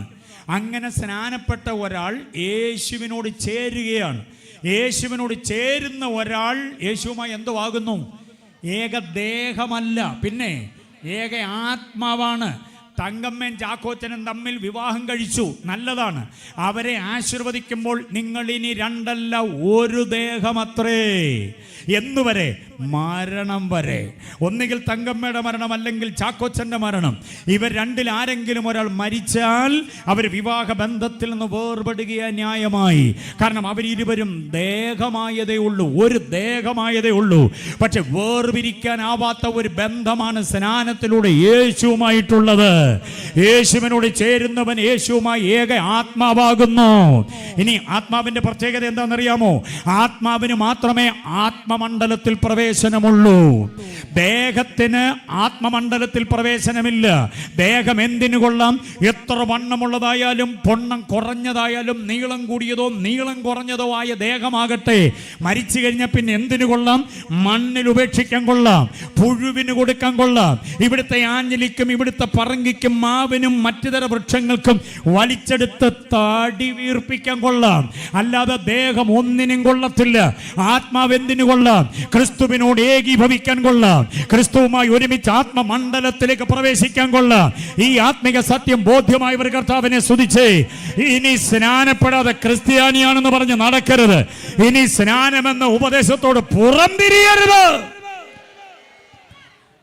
അതുകൊണ്ടാ റോമാലേഖനം പറയുന്നത്, അവന്റെ മരണത്തോട് ഏകീഭവിച്ചവരായെങ്കിൽ നിങ്ങൾ അവന്റെ പുനരുത്ഥാനത്തോട് എന്തോ ചെയ്യും? 1 കൊരിന്ത്യർ ലേഖനം 6:15 വായിക്കുമ്പോൾ വായിക്കുന്നുണ്ട്, വേശ്യയോട് പറ്റിച്ചേരുന്നവൻ അവളുമായിട്ട് എന്തോ ആകും? ഒരു ദേഹമാകും, ഒരു ശരീരമാകും. അത് കഴിഞ്ഞാ പറയാ, എന്നാൽ കർത്താവിനോട് പറ്റിച്ചേരുന്നവൻ അവനുമായി ഏകാത്മാവാകുന്നു. എത്ര പേര് ഏകാത്മാവായിട്ടുണ്ട്? നമ്മുടെ കുഞ്ഞുങ്ങളൊക്കെ പാകമായി വരുമ്പോഴേ സ്നാനത്തെക്കുറിച്ച് അവർക്ക് ബോധ്യമാക്കി കൊടുക്കണേ. കർത്താവുമായി ഏകാത്മാവാകുക. പുറത്തന്നെ ശ്രദ്ധിക്കുന്ന പ്രിയപ്പെട്ടവരോട് പറയാം, നിങ്ങളുടെ സ്തോത്ര കാഴ്ച നിങ്ങളുടെ ആലയത്തിന് ഗുണമാണ്. നിങ്ങൾ വീട്ടിൽ വിളിച്ചു വരുത്തി സൽക്കരിച്ച നിങ്ങളുടെ ഇടവക ശുശ്രൂഷകനത് പ്രയോജനമായി. പക്ഷേ അതിൻ്റെ ഒന്നും കാരണത്താൽ കർത്താവിൻ്റെ പുനരാഗമനത്തിൽ എടുത്തുകൊള്ളപ്പെടത്തില്ല. കയറിപ്പോകണമെങ്കിൽ ക്രിസ്തുവിനോട് ഏകാത്മാവാകണം. ക്രിസ്തുവിനോട് ഏകാത്മാവാകുന്ന കർമ്മം സ്നാനമാണെന്ന് പഠിക്കണം. സ്നാനപ്പെടാത്ത ഒറ്റ വ്യക്തിക്കും അങ്ങോട്ട് കയറാൻ പറ്റില്ലെന്ന് പഠിച്ചോണം. കുഞ്ഞുങ്ങളുടെ കാര്യമല്ല ഞാൻ പറയുക, ന്യൂ ബോൺ ബേബിയുടെ കാര്യമല്ല ഞാൻ പറയുക, ഓട്ടിസം ബാധിച്ചവരുടെ കാര്യമല്ല ഞാൻ പറയുക. പക്വതയോടെ, ബുദ്ധി സാമർഥ്യത്തോടെ, അറിവോടെ, ജ്ഞാനത്തോടെ കേട്ടതിനെ അപഗ്രഥിക്കാൻ കഴിയുന്ന ഏത് വ്യക്തിയും, പക്വത പ്രാപിച്ച ഏത് വ്യക്തിയും ക്രിസ്തുവിനോട് ഏകാത്മാവാകണം. അതിൻ്റെ നടപടിയാണ് സ്നാനം. ബോധ്യമായവർ കർത്താവിനെ സ്തുതിച്ചേ. ഇനി സ്നാനപ്പെട്ടാൽ മാത്രം മതിയോ? സ്നാനാനന്തര ജീവിതം. അതതിൻ്റെ പവിത്രതയോടെ പാലിച്ചില്ലെങ്കിൽ സ്നാനം അസാധുവായി പോവും. മനസ്സിലായി? അങ്ങനെയും കൂടെ ഉണ്ട്. സ്നാനത്തെക്കുറിച്ച് പറഞ്ഞപ്പോൾ അങ്ങനെ അങ്ങോട്ട് പറഞ്ഞു, കോട് പാസേ, ഞങ്ങളുടെ അമ്മാമ്മ കേൾക്കട്ടെ, ഞങ്ങളുടെ ആൻറ്റി കേൾക്കട്ടെ എന്നൊക്കെ പറഞ്ഞ് നിങ്ങൾ എനിക്ക് ഏലം വിളിക്കുകയായിരുന്നു. എനിക്കറിയാം, നിങ്ങൾ എനിക്ക് SMS അയക്കുകയായിരുന്നു. പക്ഷേ സ്നാനപ്പെട്ടവരോട് ഞാൻ പറയാം, നീ പാട്ടുപോകാതിരിക്കണമെങ്കിൽ സ്നാനാനന്തര ജീവിതത്തിൻ്റെ ധർമ്മ കർമ്മങ്ങൾ പാലിച്ചേ പറ്റൂ. നമ്മുടെ സെഷനിലും നമ്മുടെ എല്ലാ സഭകളിലും കേട്ടിട്ടുണ്ടോ, നാളെ രാവിലെ 10 മണിക്കാണ് സ്നാനം, അതിന് പേര് തന്നിരിക്കുന്നവരെല്ലാം 8 മണിക്ക് വരേണ്ടതാകുന്നു. കേട്ടിട്ടുണ്ടോ അങ്ങനെ അനൗൺസ്മെന്റ്? 10 മണിക്കാണ് സ്നാനമെങ്കിൽ പിന്നെ 8 മണിക്ക് വരുന്നത് എന്തിനാ പാസ്? സ്നാനപ്പെടുന്നവർ കഞ്ഞിയും പയറും ഉണ്ടോ? പിന്നെ എന്തിനാ വരുന്ന മോനെ? Class class class. സ്നാനം എന്താണ്, എങ്ങനെയാണ്, എപ്പോഴാണ്, ആർക്കാണ്, സ്നാനത്തിന്റെ ദൈവശാസ്ത്രം എന്താണ് എന്നിത്യാദി കാര്യങ്ങൾ പഠിപ്പിക്കാൻ ഒരു ക്ലാസ് വെച്ചിട്ടുണ്ട്. അതിൽ വരണം. അതാ. പക്ഷേ ഞാൻ ചോദിക്കുന്നൊരു ചോദ്യം രഹസ്യമായി ചോദിക്കാം, വേറെ ആരും കേൾക്കണ്ട. പിന്നെ രഹസ്യം പറയാൻ പറ്റിയ സാധനമല്ലേ മൈക്രോഫോൺ. എങ്കിലും രഹസ്യമായിട്ട് ചോദിക്കാം. സ്നാനക്കടവിൽ സെക്ഷൻ പ്രസ്ബിറ്ററോ സെൻട്രൽ പാസ്റ്ററോ DPO ആരെങ്കിലും ഒരാൾ സ്നാനക്കടവിൽ വെച്ച് പറയുന്ന ഇങ്ങനെ അനൗൺസ്മെന്റ് നിങ്ങൾ കേട്ടിട്ടുണ്ടോ? സ്നാനപ്പെട്ടവരാരും അങ്ങും ഇങ്ങും ചിതറിപ്പോകരുത്, അവർക്ക് ഇനി ഒരു ക്ലാസ് കൂടെ ഉണ്ട്, ആലയത്തിൽ കൂടേണ്ടതാണ്. അങ്ങനെ ഉണ്ടോ ചാ? അങ്ങനെ ക്ലാസ്സിൽ ഇരുന്നിട്ടുണ്ടോ? ഇരുന്നിട്ടില്ല. ഉണ്ടോ? ആൻറ്റിമാർ ഇരുന്നിട്ടുണ്ടോ? ഇല്ല. സ്നാനപ്പെട്ട ശേഷം ഒരു ക്ലാസ് ഇല്ല. അതിൻ്റെ എല്ലാം കുഴപ്പമുണ്ട് ദൈവസഭയ്ക്ക്. സ്നാനത്തിന് മുമ്പ് മാത്രം ക്ലാസ് പോരാ, സ്നാനം കഴിഞ്ഞു എന്തോ വേണം? അത് പഠിപ്പിക്കാനുള്ള 2 അധ്യായങ്ങളുണ്ട്. റോമാലേഖനം 6-ാം അധ്യായം, കൊലോസ്യ ലേഖനം 3-ാം അധ്യായം.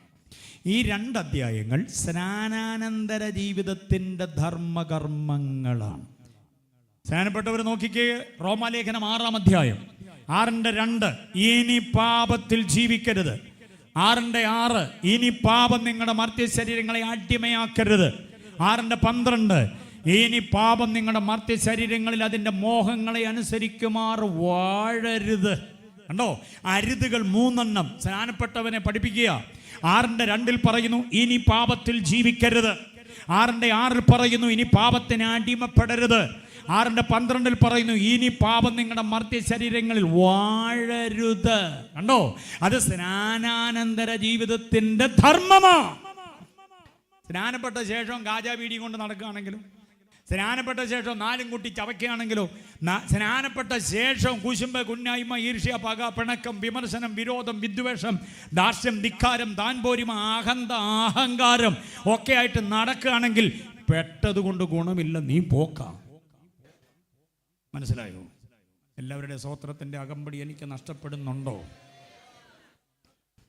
ഇപ്പം സ്നാനപ്പെടുത്തോഞ്ഞ് നമുക്കങ്ങ് ഭയങ്കര ധൃതിയാണ്. പെട്ട് കഴിഞ്ഞിട്ട് പിന്നെ എങ്ങനെ എങ്ങാണ്ടൊക്കെ ജീവിച്ച പോരാ. റോമാലേഖനം 6:2, 6:6, 6:12 ഈ 3 വാക്യങ്ങൾ പഠിക്കും. ഇനി കൊലോസ്യ ലേഖനത്തിലേക്ക് വാ. ഞാൻ വായിച്ച എൻ്റെ പാഠഭാഗം അതോടെ പറഞ്ഞ് നിർത്താം. കൊലോസ്യ ലേഖനം അതിൻ്റെ 1-ാം വാക്യം, ഉയരത്തിലുള്ളത് അന്വേഷിക്കണം സ്നാനപ്പെട്ടവൻ. കൊലോസ്യർ 3:2 ഉയരത്തിലുള്ളത് തന്നെ ചിന്തിക്കണം. മലയാള ബൈബിളിൽ ചിന്തിക്കണമെന്ന, ഇംഗ്ലീഷ് ബൈബിളിൽ ചിന്തിക്കണമെന്നല്ല.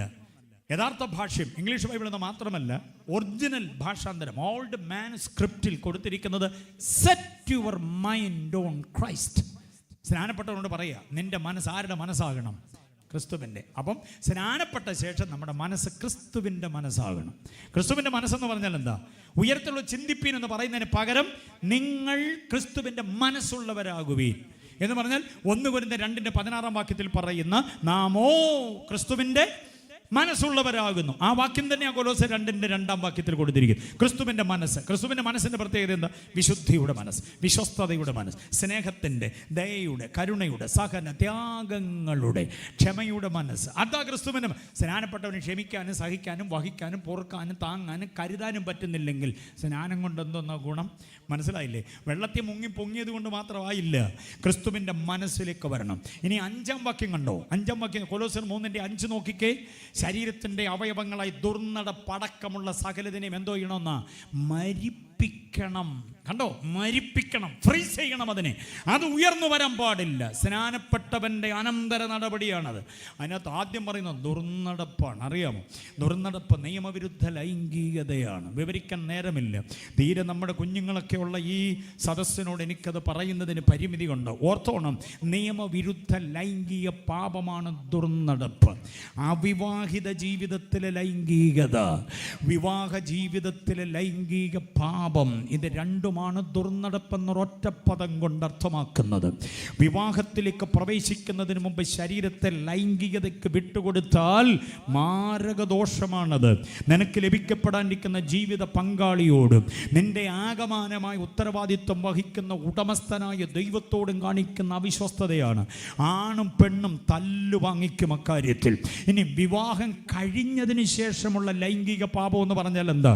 ഭർത്താവ് അറിയാതെ ഭാര്യയോ ഭാര്യ അറിയാതെ ഭർത്താവോ അബദ്ധ സഞ്ചാരം ചെയ്താൽ അതാണ് വ്യഭിചാരമെന്ന മാരക പാപം. ദുർനടപ്പിന്റെ പട്ടികയിലാപ്പെടുക. വിവാഹ ദിവസം ഓർമ്മയുണ്ടോ? ഇല്ലേ? അയ്യോ, ഇരിപ്പ് കണ്ടാൽ അങ്ങനെ സംഭവം നടന്നു പോലും ഇല്ലെന്നോ? ഉണ്ടല്ലേ? ഓഡിറ്റോറിയോ ചർച്ചോ? ചിലരുടെ മുഖം എന്നോട് പറയുന്നു, എൻ്റെ പാസ്റ്റർ അതൊന്നും ഓർപ്പിക്കാതെ പറ്റിപ്പോയ പറ്റി പിന്നെ ഈ മനുഷ്യൻ ഓർപ്പിക്കുകയാണെന്നാണ്. ഏതായാലും അങ്ങനെ സംഭവം ഉണ്ടല്ലോ അല്ലേ? വിവാഹ ദിവസം ഉണ്ട്. അന്ന് പറഞ്ഞു ഓർക്കുന്നുണ്ടോ? നിന്നെ മാത്രം, അങ്ങേ മാത്രം. സുഖത്തിലും ദുഃഖത്തിലും സമ്പത്തിലും ദാരിദ്ര്യത്തിലും ആരോഗ്യത്തിലും അനാരോഗ്യത്തിലും പടപടപടപടപടാന്ന് കുറെ കാര്യങ്ങൾ പറഞ്ഞു. അത് കഴിഞ്ഞ് വാട്സപ്പിൽ ആരുടെ കൂടെ ആയിരുന്നു? ഫേസ്ബുക്കിൽ എന്തോ തപ്പിയേ, ഭർത്താവ് അറിയാതെ, ഭാര്യ അറിയാതെ. ഭർത്താവ് എടുക്കരുതെന്നും പറഞ്ഞു മൊബൈൽ ഫോണിനകത്ത് ഏത് ലോക്ക് നമ്പറാണ് ഇട്ടേക്കുന്നത്? ഭാര്യ ഭർത്താവിൻ്റെ അടുത്ത് വെച്ച് എം വരച്ചു, ഓ വരച്ചു, കെ വരച്ചു, എല്ല് വരച്ചു, തുറക്കുന്നില്ല കുന്തം. ആരാണ്ട് കയ്യിലൊക്കെ കൊണ്ടു കൊടുത്തു, തുറക്കുന്നില്ല. ആൻറ്റി അത് വേറെ എന്തോ നമ്പരാ. അത് പുള്ളിയുടെ നമ്പരാ. കുടുംബജീവിതത്തിൽ തകർച്ചയും തളർച്ചയും ഒക്കെ സംഭവിക്കുക. അന്ന് പറഞ്ഞ എന്തോന്നറിയാം? നിന്നെ മാത്രം, അങ്ങേ മാത്രം. മരണം നമ്മെ വേർപിരിക്കും നാൾ വരെ. സ്തോത്രം എന്നൊക്കെ പറഞ്ഞ് തുടങ്ങിയതാ. ആകപ്പാടെ കുലുമാല. ഇതാണ് ദുർനടപ്പ്. മനസ്സിലായില്ലേ? ഒരുത്തൻ ഒരുത്തി, ഒരുത്തിക്കൊരുത്തൻ. ഓ, ആ പ്രയോഗം നോക്കിക്കേ സഹോദരിമാരെ, ശ്രദ്ധിച്ച് കേട്ടോണേ. ആ പൗലോസ്, ഞാനല്ല, എന്നെ തുറിച്ച് നോക്കണ്ട, പൗലോസ് പറയാണ് ഒരുത്തയ്ക്ക് ഒരുത്തൻ, ഒരുത്തന്. നിങ്ങളോട് മാത്രം ഒരു രഹസ്യം പറയാം, നിങ്ങൾ കേൾക്കണ്ട, ഞങ്ങൾ മാത്രം പറയാം. അവരെക്കുറിച്ച് പറയുന്നത് ഒരു തീയാണ്, തീയിൽ അവസാനിക്കുന്നത്. നമ്മളെക്കുറിച്ച് പറയുമ്പം ഒരു തേനാണ്. ഞങ്ങൾ തേനാ, നിങ്ങൾ തീയാ. അറിയോ? അപ്പം പിന്നെ അച്ഛാ ലോക്ക് നമ്പറുണ്ടേ പറയണോ? ഇവരുടെ തീ അങ്ങാളി കത്തും ഭയങ്കരമായിട്ട്. ഓക്കെ, മടങ്ങി വാ. നിങ്ങളുടെ മനസ്സൊന്ന് ഫ്രഷ് ആകാൻ പറഞ്ഞതാ. ദൈവശാസ്ത്രം മാത്രം ഇങ്ങനെ കേട്ടോണ്ടിരിക്കുമ്പോൾ ഒരു ബോറിംഗ് ഉണ്ടാകരുത്, അതിനു വേണ്ടി പറഞ്ഞ. കാരണം എനിക്ക് 10-11 വരെ നിൽക്കാനുള്ളതല്ലേ. അപ്പൊ ദുർനടപ്പ് പാടില്ല. 5-ാം വാക്യത്തിൽ എല്ലാം മരിപ്പിക്കണം. അനാത്മികതയുടെ സമസ്ത ചേതനകളും ജഡത്തിന്റെ വിചാര വികാര വിക്ഷോഭങ്ങൾ മരിക്കണം. എങ്കിലേ സ്നാനം സാധുവാകും, അല്ലെങ്കിൽ അത് അസാധുവായി. കണ്ടോ? 8-ാം വാക്യത്തിൽ വിട്ടുകളയണം, 9-ാം വാക്യത്തിൽ ഉരിഞ്ഞു കളയണം, 10-ാം വാക്യത്തിൽ ഉടുക്കണം, 13-ാം വാക്യത്തിൽ ക്ഷമിക്കണം, 15-ാം വാക്യത്തിൽ വസിക്കണം അകത്ത്. കണ്ടോ? ഇങ്ങനെ കുറെ നടപടികളുണ്ട്. 17 മുതൽ അങ്ങോട്ട് പറയുന്നത് നല്ല ഭാര്യയാകണം, നല്ല ഭർത്താവാകണം, നല്ല മകളാകണം, നല്ല മകനാകണം, നല്ല ദാസനാകണം, നല്ല ദാസിയാകണം. 6-ന്റെ അങ്ങോട്ട് പറഞ്ഞ് താഴോട്ട് വരുമ്പോൾ 4-1 പറയുന്നു. കൊലോസ്യർ 4-1 പറയും നല്ല യജമാനനാകണം, നല്ല യജമാനത്തെയാകണം. ഇതെല്ലാം സ്നാനപ്പെട്ടവരുള്ള ഉത്തരവാദിത്വമാണ്. കരമുയർത്തി കർത്താവിനെ സ്തുതിച്ചാട്ടെ. അങ്ങനെ സ്നാനപ്പെട്ടാൽ യേശുവിനോട് ഏകാത്മാവാകും. ഏകാത്മാവായാൽ പിന്നെ പിരിയില്ല. ആത്മലോകത്തിലേക്ക് നമ്മൾ എടുക്കപ്പെടും. ബോധ്യമായവർ കർത്താവിനെ സ്തുതിച്ചാട്ടെ. വിശുദ്ധ ജീവിതം നയിക്കണം ശരീരം.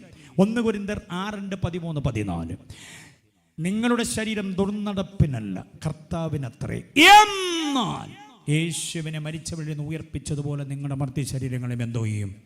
അപ്പം ക്രിസ്തു വെളിപ്പെടുമ്പോൾ ക്രിസ്തുവിനോടൊപ്പം നമ്മൾ വെളിപ്പെടണമെങ്കിൽ നമ്മുടെ ശരീരം കർത്താവിൻ്റെ പുനരാഗമനം വരെ വിശുദ്ധമാകണം. നമ്മിൽ എത്രവിധ ഘടകങ്ങളുണ്ടല്ലോ, ആത്മാവ്, ദേഹം.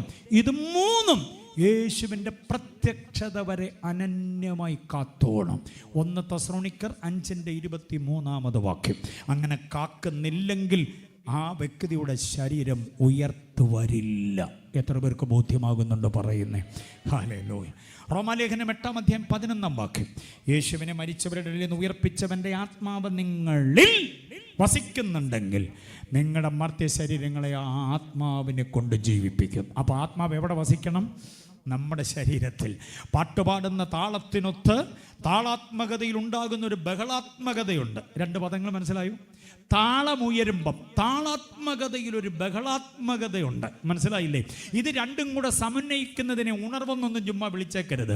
ഈ താളം ഒന്നും മീട്ടാനില്ലാതെ വീട്ടിൽ ഒറ്റയ്ക്ക് മുഴങ്കാലും അടക്കി പാടുമ്പോഴും ആത്മാവിൽ ആരാധിക്കുന്നവർക്കായി ദൈവത്തെ സ്തുതിക്കും. താളം നന്നായി വായിക്കുന്ന ഞങ്ങളുടെ പാസ്റ്റർ മനോജ് ഇവിടെയുണ്ട്.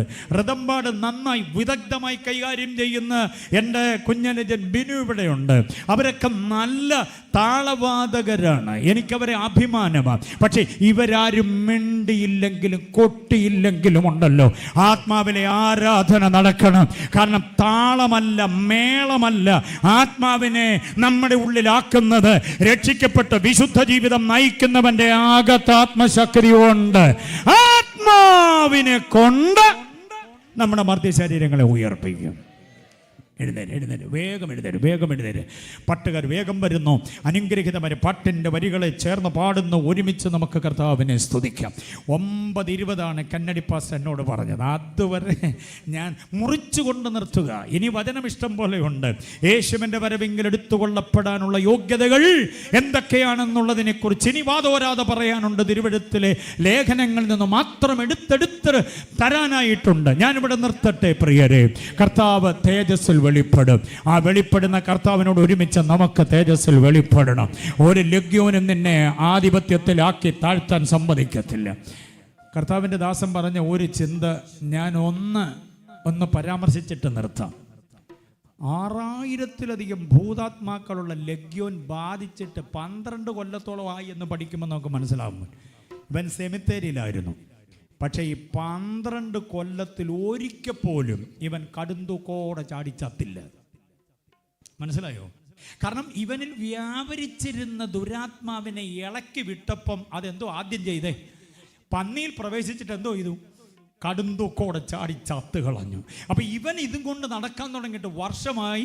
ഇതുവരെ അവൻ ചാടിയില്ല. എന്താ കാര്യം? ദക്കപ്പോലി നാട്ടിലെ നാളത്തെ ഉപദേശിയാണവൻ. അങ്ങനെയാണെങ്കിൽ ഇന്ന് രാത്രി ദേശത്തോട് ഞാനൊരു കാര്യം പറയാം. ഭൂതാത്മാവ് ബാധിച്ച് മദ്യപിച്ച് മതോന്മത്തനായി ലഹരി പദാർത്ഥത്തിൽ അടിമപ്പെട്ട് നടക്കുന്ന, വഴക്കും വക്കാണവും വഴക്കാളിത്തരവുമായി നടക്കുന്ന പലരും ഇതുവരെ വണ്ടിയുടെ കീഴിൽ കയറാഞ്ഞത്, നീ ഓടിച്ച വണ്ടി തകരാഞ്ഞത്, നിന്നെ പിശാച് കൊന്നുകളയാഞ്ഞത്, നാളെ നീ ദൈവത്തിന് ഉപകരിക്കപ്പെടേണ്ടതിനാ. മമ്മി പ്രാർത്ഥന നിർത്തേണ്ട മോന് വേണ്ടി, അനി പ്രാർത്ഥന നിർത്തരുത് ഭർത്താവിന് വേണ്ടി, രക്ഷിക്കപ്പെടാത്ത സഹോദരന് വേണ്ടിയുള്ള പ്രാർത്ഥന നിർത്തരുത്. കർത്താവ് അവനെ തേടി തോണി തുഴയുന്നുണ്ട്. കർത്താവ് അവന്റെ അരികിലേക്ക് വരുന്നുണ്ട്. ഈ ദിവസങ്ങളിൽ വലിയ അത്ഭുതം നടക്കുക തന്നെ ചെയ്യും. പിശാചിന് അവനെ ഒന്നും ചെയ്യാൻ പറ്റില്ല. അവന്റെ മേൽ ദൈവത്തിന് ഉടമസ്ഥാവകാശം, ഒരു ഉത്തരവാദിത്വമുണ്ട്. ചേർന്ന് ഈ ഗാനത്തിന്റെ വരികൾ പാടി കർത്താവിനെ നമുക്ക് ആരാധിക്കാം.